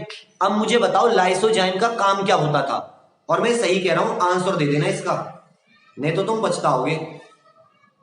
अब इसका आंसर दो, इस लाइसोजाइम नाम के एंजाइम का कार्य क्या होता था, फंक्शन क्या होता था, फंक्शन बताओ इसका। बाकी तो सब ठीक है, ठीक हूं मैं, good morning, very very good morning सभी को। इसका बताइए, वाह शाबाश, स्वप्न, very good very good. Jyotsna बेटा इसका मेन काम बताओ। जितेंद्र बहुत अच्छे, शाबाश। मतलब आप लोगों को याद है लाइसोजोम, लाइसोसोम होते थे ना, लाइसोसोम्स का काम क्या होता था, मारना किसी चीज को। यहाँ पे लाइसोजाइम है, तो इसका मतलब इस एंजाइम का काम होता है मारना, और मारते किसको है, बैक्टीरिया की जो सेल वॉल होती है वो पेप्टिडोग्लाइकन की बनी होती है ना, बैक्टीरिया की कोशिका भित्ति उसको तोड़ने के काम आते हैं, और जब ये टूट जाती है तो बैक्टीरिया अपने आप ही मर जाता है। बैक्टीरिया को फिर तो आसानी से मारा जा सकता है, बिल्कुल सही। जो बैक्टीरिया की सेल वॉल होती है, जीवाणु की कोशिका भित्ति, वो पेप्टिडोग्लाइकॉन की बनी होती है, मतलब प्रोटॉन और ग्लूकोज दोनों चीजें होती हैं, उसको काम करने के मारने के काम आता है। इसका मतलब हमें इम्यूनिटी देता है, हमारे जीवन हमारे शरीर की बीमारी आदि से रक्षा करता है, जीवाणु कीटाणु आदि से रक्षा करता है। उसके अलावा इसमें एक और चीज पाई जाती है जिसको बोलते हैं इम्यूनोग्लोबिन्स ए। इसमें एक दो चीजें और पाई जाती हैं जिसे बोलते हैं immunoglobin A. Immunoglobin protein A. Immunoglobin A ये भी कीटाणुओं से हमारी रक्षा करता है, या खाने में जो कीटाणु होते हैं उनको इनिशियली मारने की कोशिश करता है। इम्यूनोग्लोबिन ए, लाइसोजाइम, ये दोनों क्या होंगे, बैक्टीरिया या कीटाणु या जीवाणुओं को मारने के काम आते हैं। इम्यूनोग्लोबिन ए प्रोटीन होता है, लाइसोजाइम एंजाइम, और एंजाइम भी क्या होते हैं, एंजाइम भी मैक्सिमम प्रोटीन होते हैं। उसके बाद में इसके अंदर एक और चीज पाई जाती है, एक और प्रोटीन पाया जाता है जिसका नाम होता है हेप्टोकोरिन। क्या नाम होता है, हेप्टोकोरिन। लिख लो इन चीजों को, हेप्टोकोरिन। हेप्टोकोरिन जो हमारा सलाइवा होता है ना, उसमें एक और प्रोटीन पाया जाता है जिसका नाम होता है हेप्टोकोरिन। अब ये हेप्टोकोरिन समझना, देखो आपने विटामिन B12 देखा होगा, विटामिन B12 का नाम सुना है, विटामिन B12। इस विटामिन B12 का रासायनिक नाम क्या है, बताओ मुझे, बताओ इसका क्या नाम होता है। कभी कभी बफरिंग हो जाती है, परेशान मत हुआ कीजिए।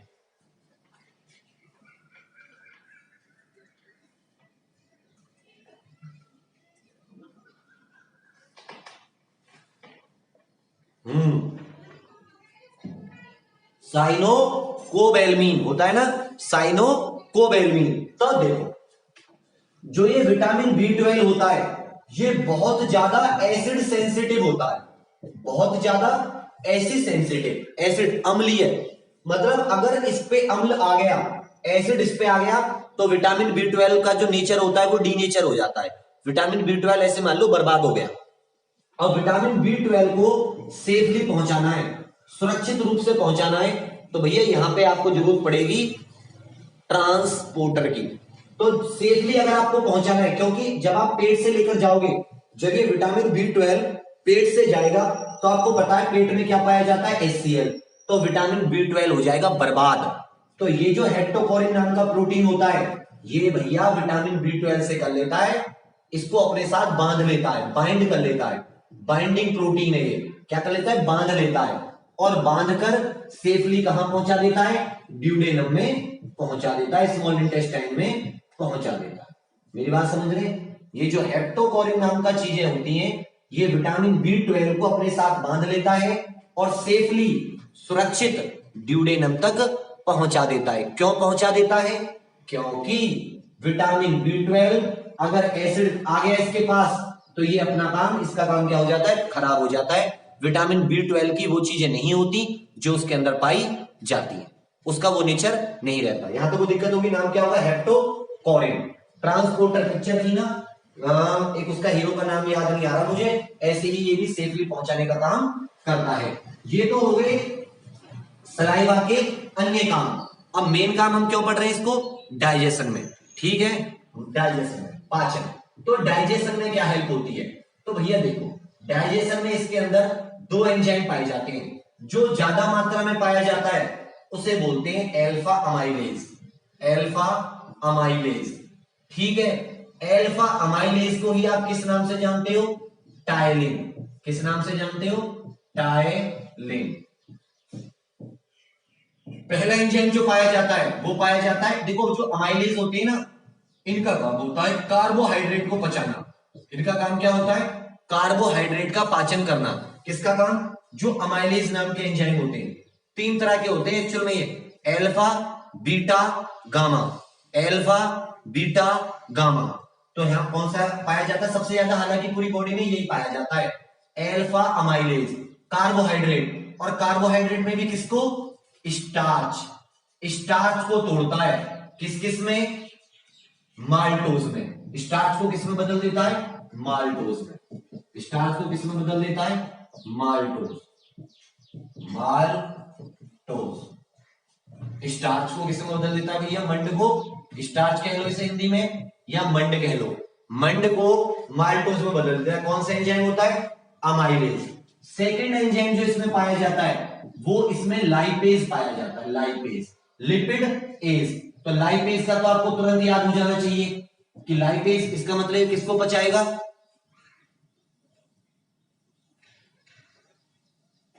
किसको पचाएगा ये? फैट को। मतलब कुछ मात्रा में फैट का पाचन भी स्टार्ट हो जाता है। तो जो हमारी बॉडी में पाचन स्टार्ट होता है वो कहां से होता है? माउथ से या मुंह से। और सबसे पहले किसका पाचन होता है? कार्बोहाइड्रेट का। स्टार्च किस में पच जाता है? माल्टोज में। और कुछ इस मात्रा में इसमें लाइपेज भी निकलता है, कुछ मात्रा में, जो किसको पचाता है?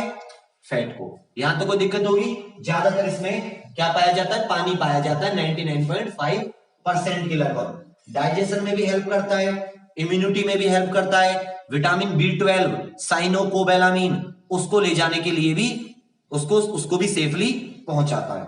ठीक है, चलिए ये भी हो गया आपका। लाइसोजाइम भी पाया जाता है, ये सब भी आपने अच्छे से कर लिए। अब बात करेंगे दांतों की। अब किसकी बात करेंगे? दांतों की। यहां तक कोई दिक्कत? सलाइवा वगैरह क्या होते हैं ये? इसमें सब कुछ अच्छे से क्लियर हो गया ना? ये टॉपिक है बच्चा पाचन, डाइजेशन, डाइजेस्टिव सिस्टम। एक बार आप वीडियो के नीचे देखो, उसमें आ रहा होगा। डाइजेस्टिव सिस्टम पढ़ रहे हैं, उसकी एक एक चीज को अच्छे से करने की कोशिश कर रहे हैं। कोई आपसे पूछे, अब एक तो हो गया नीट वाला सिलेबस, उसमें तो आपका बहुत अलग हो जाएगा। ठीक है, इधर थोड़ा सा आपको उतना ही मतलब बहुत बेस्ट तरीके से आप लोग कर लो, क्योंकि अब वो पुरानी चीजें तो हमेशा आती थी। क्वेश्चंस तो आपको हजारों जगह मिल जाएंगे। क्वेश्चन ले जाने कितने भरे पड़े हैं यूट्यूब पे। अब पढ़ा रहे तो वो आप लोग पढ़ने के राजी नहीं होते हो। चलो अब आ जाते हैं दांत, टीथ। अच्छे से समझ लेना, बहुत आता है इसके ऊपर क्वेश्चन। दांत तो देखो, जो अलग अलग जानवर होते हैं ना, उसमें दांत अलग अलग तरीके के पाए जाते हैं। आशीष गोयल, क्या अच्छा पढ़ाओ रे हैं? जो चीजें अच्छी कॉन्सेप्ट चल रहा है वो तो तुम्हारे बस की पढ़ना हुआ नहीं, कह रहे हो बकवास क्लास। इससे अच्छा तुम्हें क्या पढ़ाऊं मेरे भाई?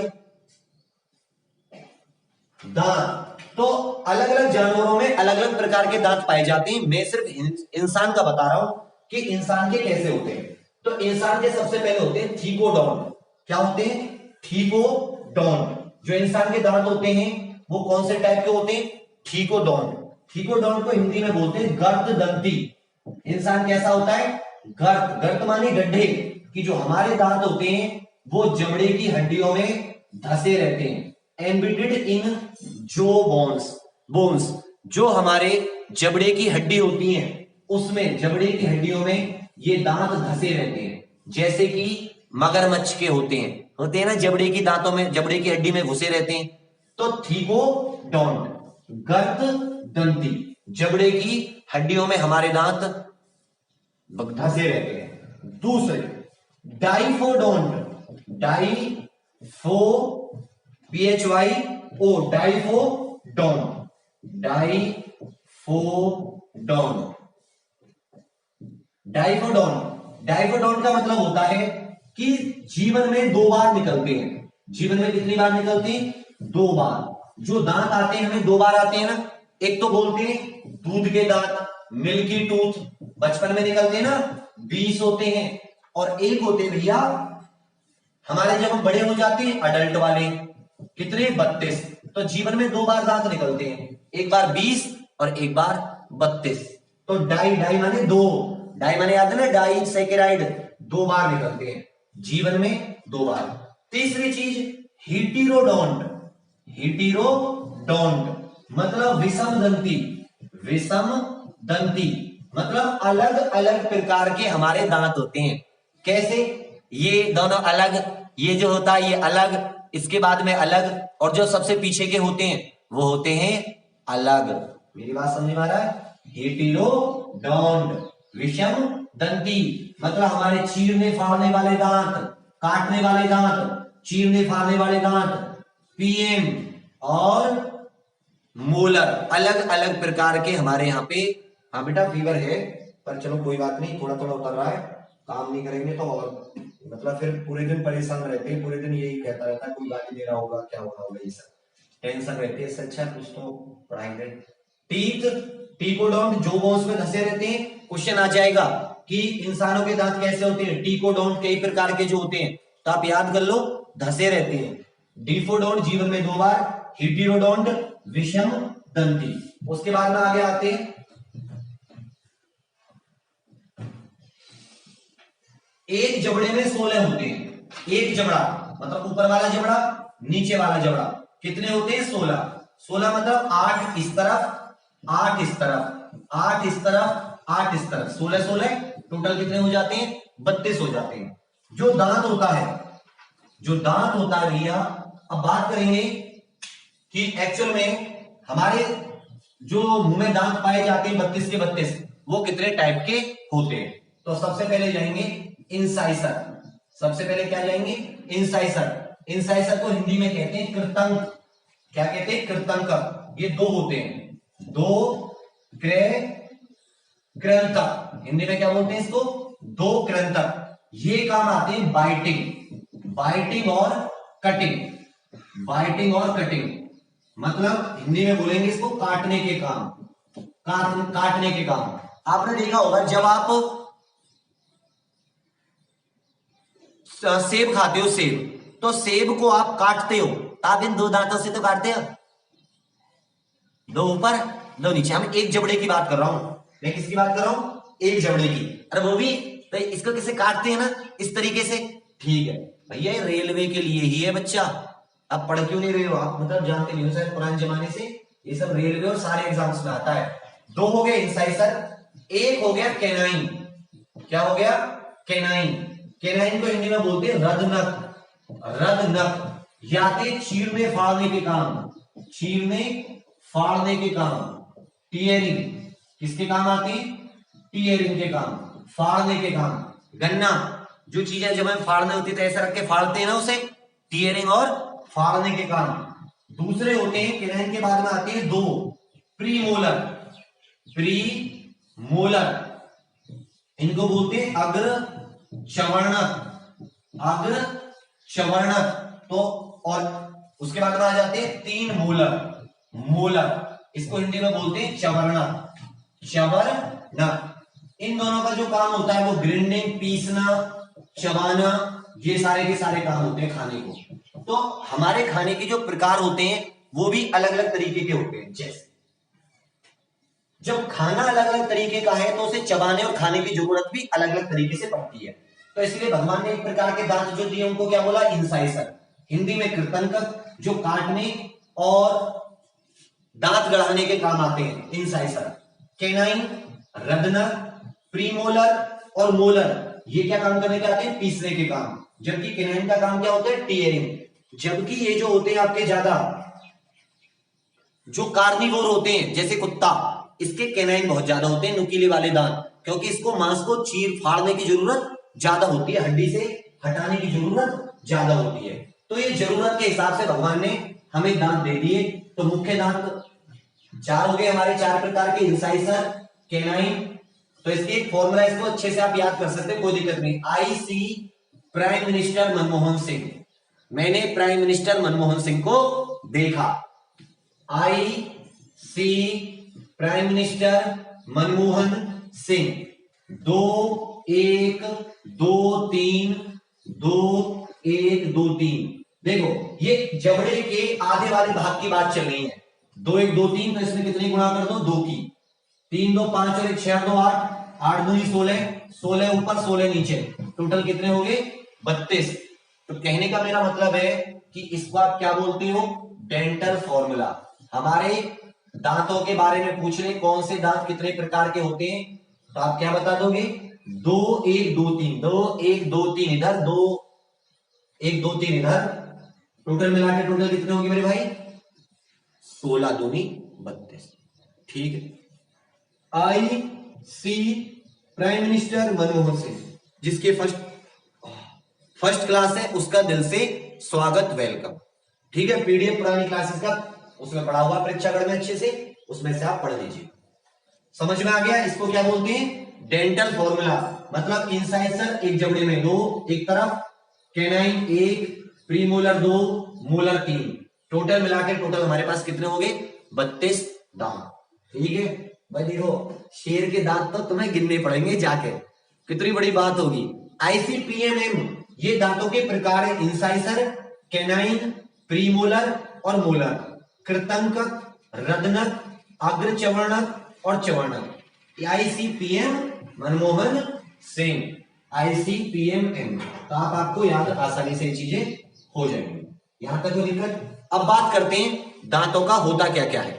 क्वेश्चन भी आएंगे, टेंशन मत लो मेरे भैया, इतने सारे क्वेश्चन पड़े होंगे आप कर लोगे।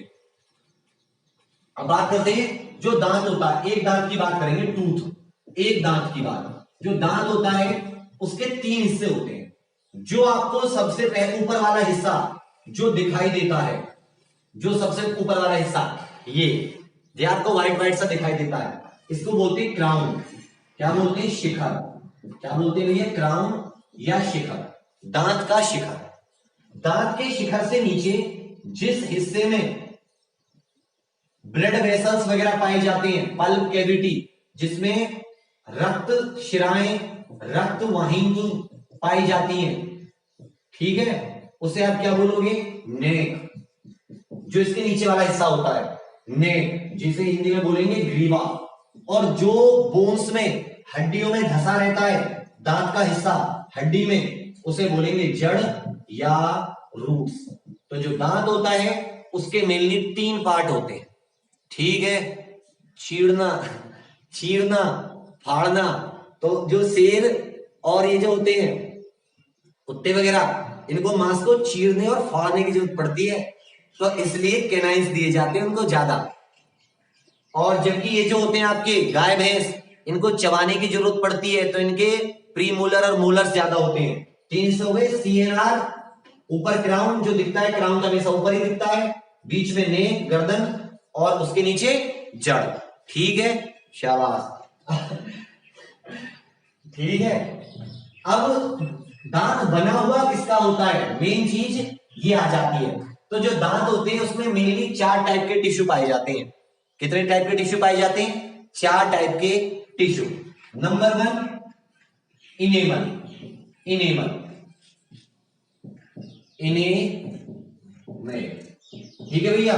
नंबर 2 डेंटाइन, डेंटाइन, डेंटाइन, ठीक है। 4 तरह के टिश्यू पाए जाते हैं। Number 3 cementum, cementum, cementum. और नंबर 4 होता है पल्प कैविटी। क्या होती है भैया? Pulp cavity.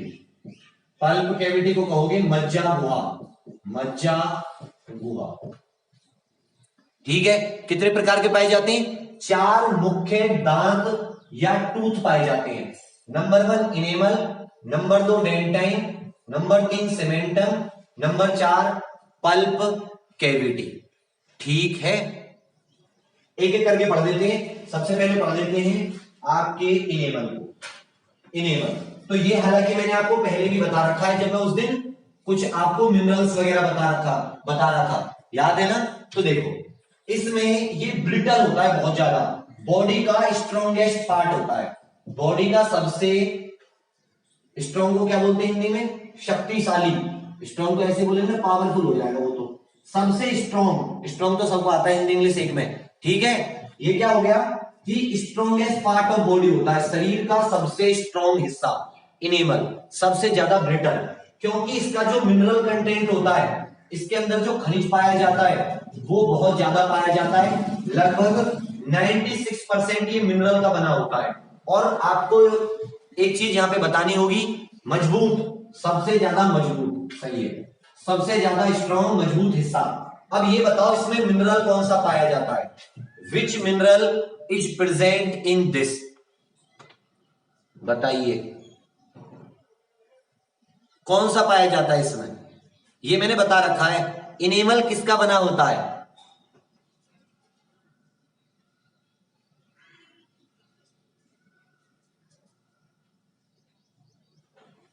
याद है हाइड्रोक्सी एपेटाइट, हाइड्रोक्सी एपेटाइट नाम की एक चीज बताई थी, तुम इतनी जल्दी भूल जाते हो। CA5PO3OH, PO43OH, ठीक है, CA5PO43OH।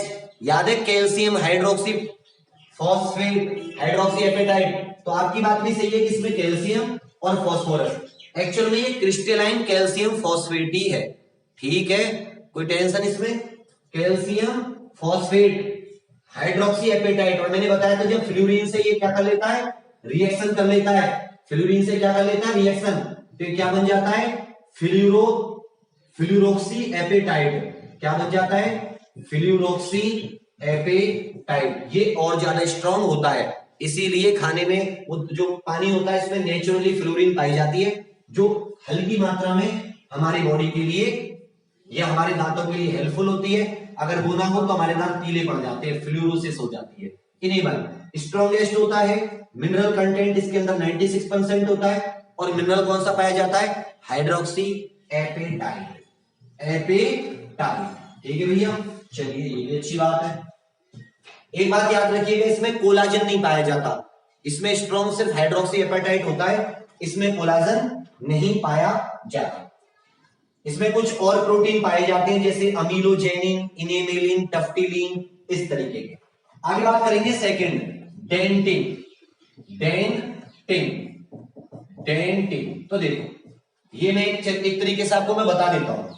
जो आपको ऊपर दिखता है ये हो गया दांत, ये हो गया हमारा इनेमल, इनेमल, इनेमल के नीचे एक बोन की स्ट्रक्चर जैसा होता है। कैसा स्ट्रक्चर होता है, बोन्स के जैसा, येलोइश कलर का होता है, थोड़ा पीले कलर का सा होता है। इसी से जो एक्चुअल में इनेमल का अपना रंग नहीं होता, जो दांत होते हैं ना इनेमल की वजह से व्हाइट नहीं होते, एक्चुअल में इससे जो रिफ्लेक्शन होता है उसकी वजह से आपको ये आपके दांत व्हाइट दिखाई देते हैं, ठीक है, उसकी वजह से ये आपके दांत व्हाइट दिखाई देते हैं। तो ये जो अंदर की सपोर्ट होती है, जो इनेमल को सपोर्ट देता है, इसको बोलते हैं डेंटिन। क्या होते हैं, डेंटिन।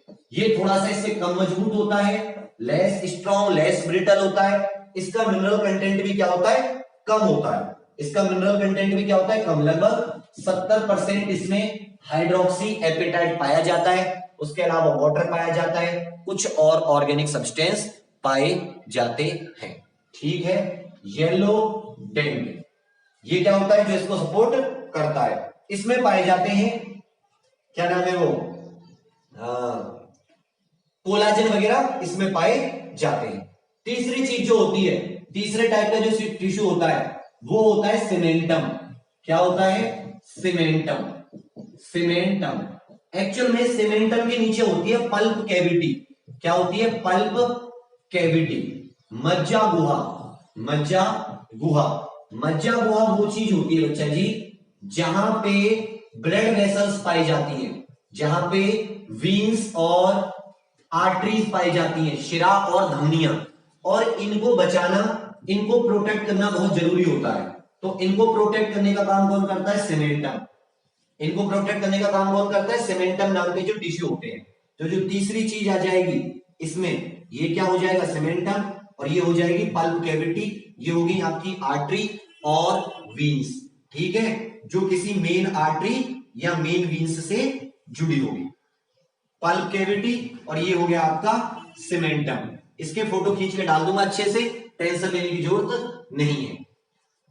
पल्प कैविटी, सीमेंटम, इसके ये थोड़ा और कम स्ट्रॉन्ग होता है, और ये तो बिल्कुल अंदर की चीजें होती हैं जहां पे वो लगता है, आप किसी को गर्म और ठंडा पानी लगता है ना दांतों में, सेंसिटिविटी जो होती है, तो वो सब चीजें हेल्प करती हैं। ये बोन जैसा होता है, कोलाजन इसमें खूब मात्रा में पाया जाता है। फिर आ जाता है आपका डेंटल पल्प, ठीक है। अब एक चीज बताइए, एक दिन मैंने आपको एक जीवाणु का नाम लिखवाया था जो कैविटी वगैरह करता है। जब आप शुगर वगैरह कोई जैसे सुक्रोज हुआ, ग्लूकोज हुआ, इसे जब खाने में लेते हो तो आपका एक बैक्टीरिया होता है जो उसको डिकम्पोज करके मुंह में एसिड बनाता है, और जैसे ही हमारे मुंह में एसिड या अम्ल ज्यादा बढ़ जाता है तो भैया जो मिनरल है वो डीमिनरलाइजेशन शुरू हो जाता है, हाइड्रोक्सी एपेटाइट हटना शुरू हो जाता है।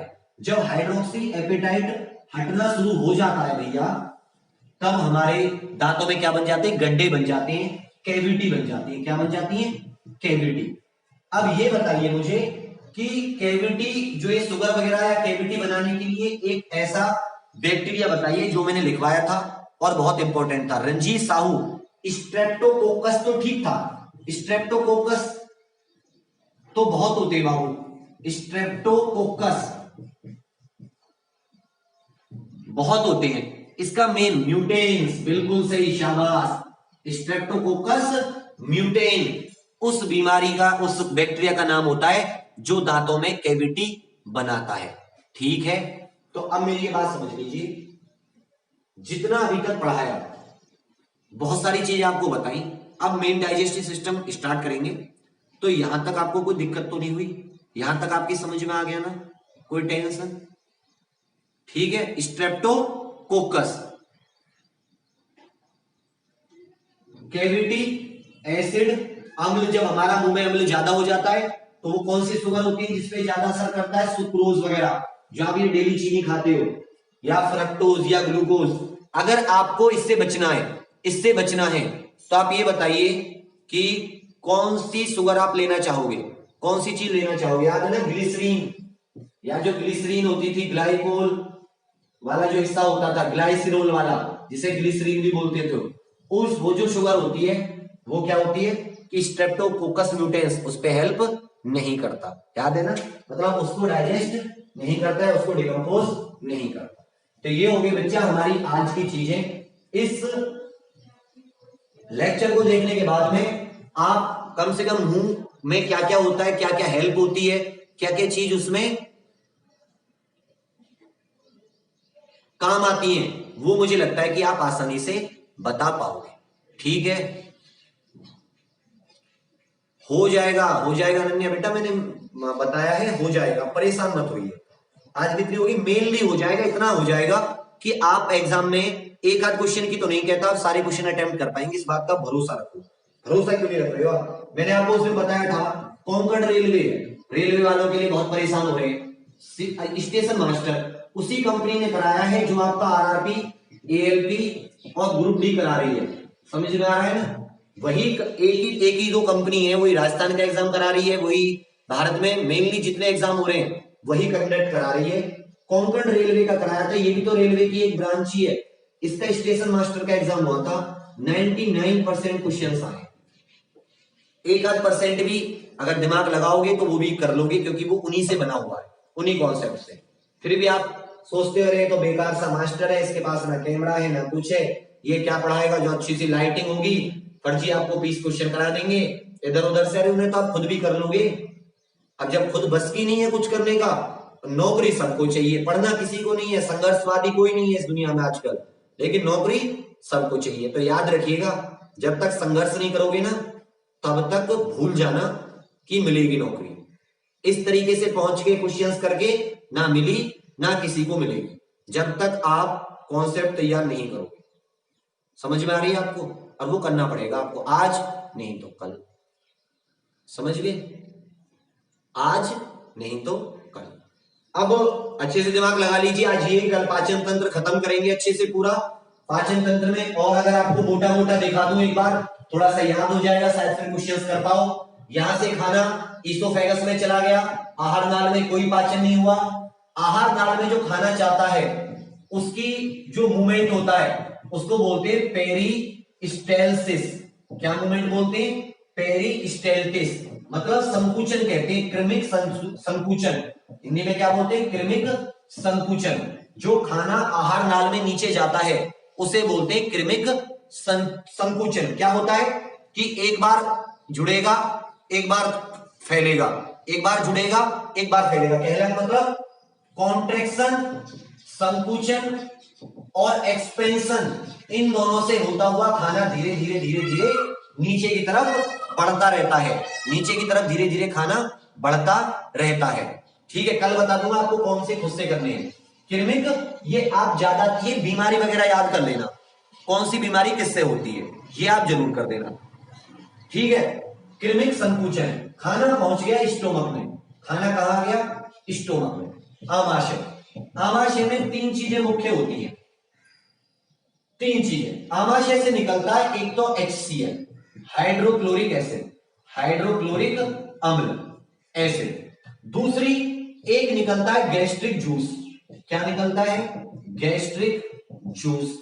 तीसरी चीज निकलती है म्यूकस, म्यूकस ग्लैंड होती है उसकी, जो पेट के अंदर की लाइनिंग होती है, ये वाली जो पेट के अंदर की लाइनिंग होती है, इस पे एपिथेलियल टिश्यू होते हैं, म्यूकस ग्लैंड, वहां से क्या निकलती है, म्यूकस। ये तीन चीजें निकल गई। एक तो जठर रस निकल गया, जठर रस जिसे गैस्ट्रिक जूस बोलते हैं। एक म्यूकस निकल गया जिसे हिंदी में श्लेष्मा बोलते हैं, जैसे कि आपके नाक से निकलता है कभी कभी, रहट बोलते हैं हिंदी में, ठीक है।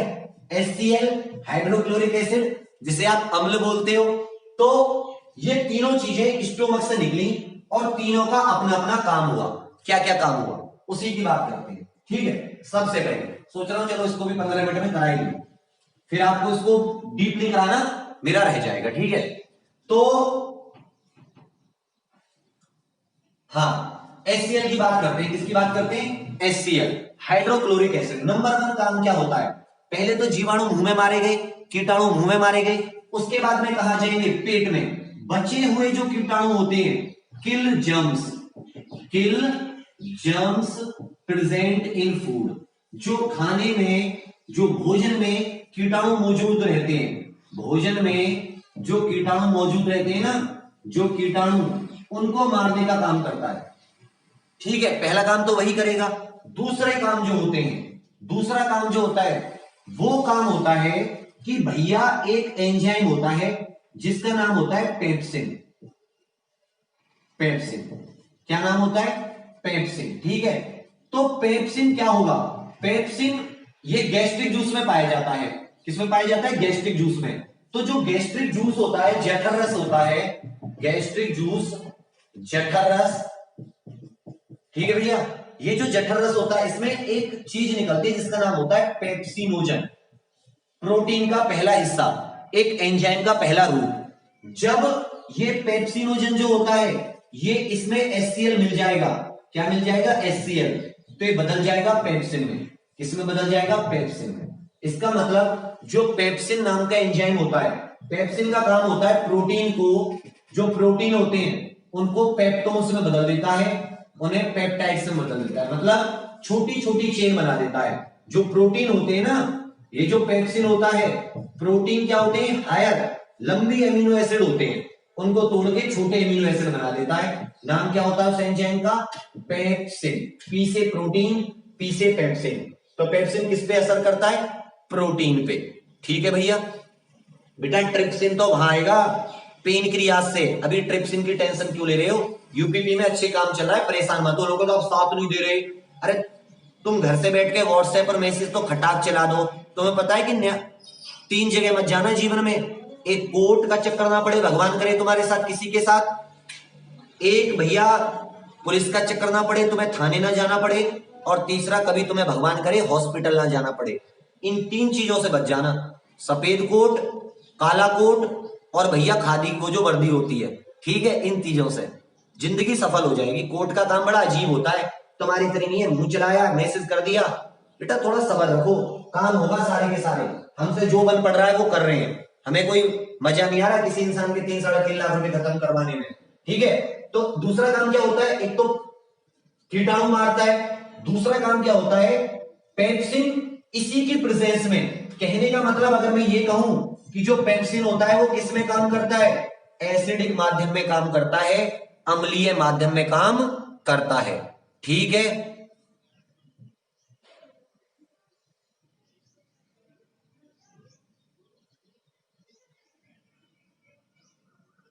ठीक है, एसिडिक अम्लीय।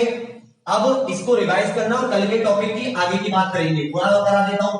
फिर क्या हो जाता है, सेकंड आपके पास क्या आ गया, जठर रस, क्या आ गया, जठर रस, जिसे क्या कहते हैं, गैस्ट्रिक जूस।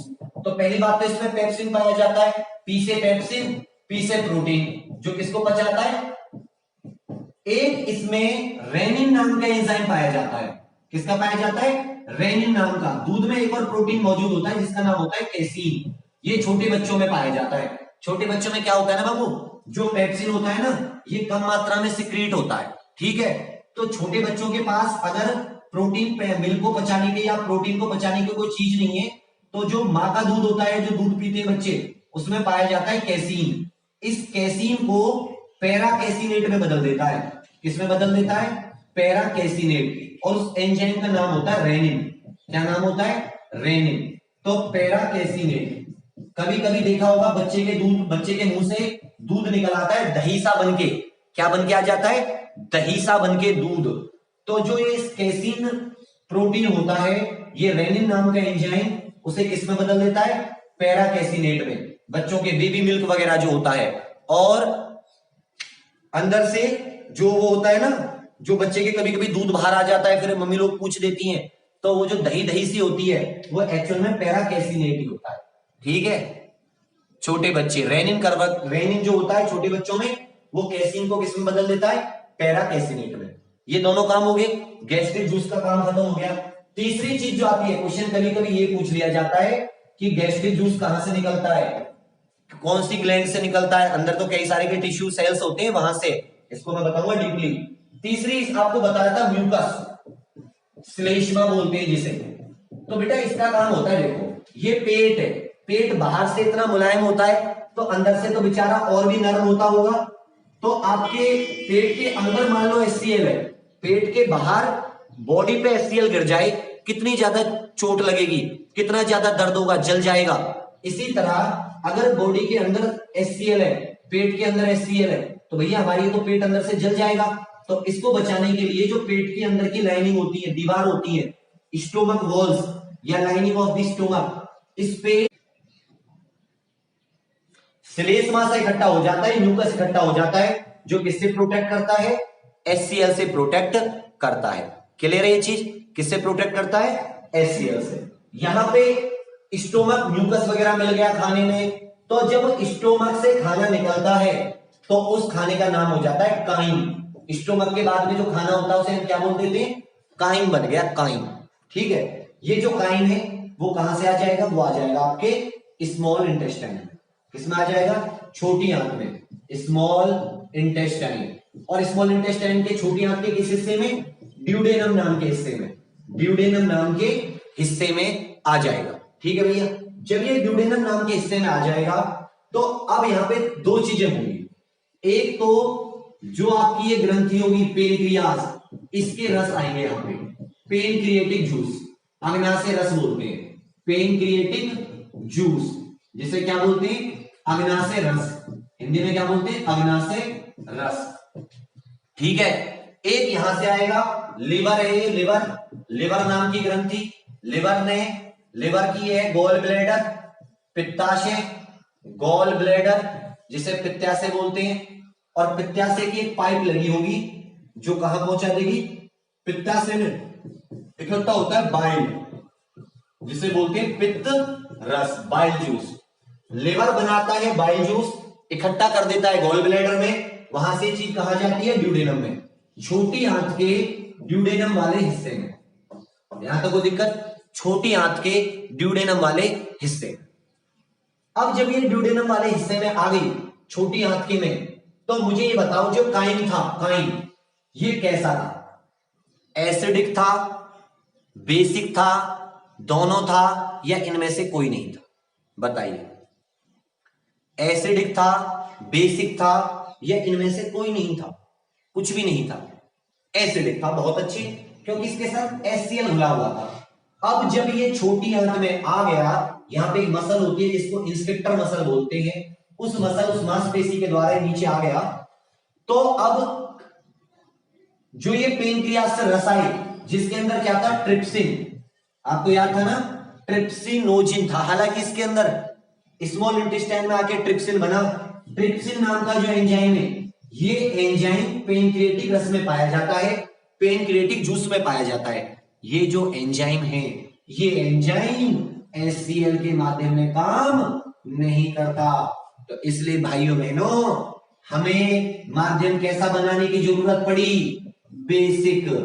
तो कुछ तो ड्यूडेनम से निकलते हैं बाइकार्बोनेट, जो इसको बेसिक बनाते हैं, क्षारीय बनाते हैं। दूसरा, जो ये बाइल रस होता है, इसका भी एक काम होता है क्षारीय बनाना, बेसिक बनाना। ठीक है, तो भाइयों बहनों तुम ये चीज अच्छे से समझ लो कि जब ड्यूडेनम में चीजें आ गई तो वहां आया पेनक्रियाटिक जूस, और पेनक्रियाटिक जूस में क्या था?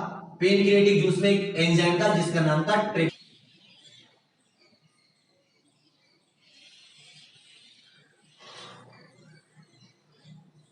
जो बचे हुए पेप्टाइड्स या बचे हुए पेप्टोन्स थे उसको किसमें तोड़ दिया?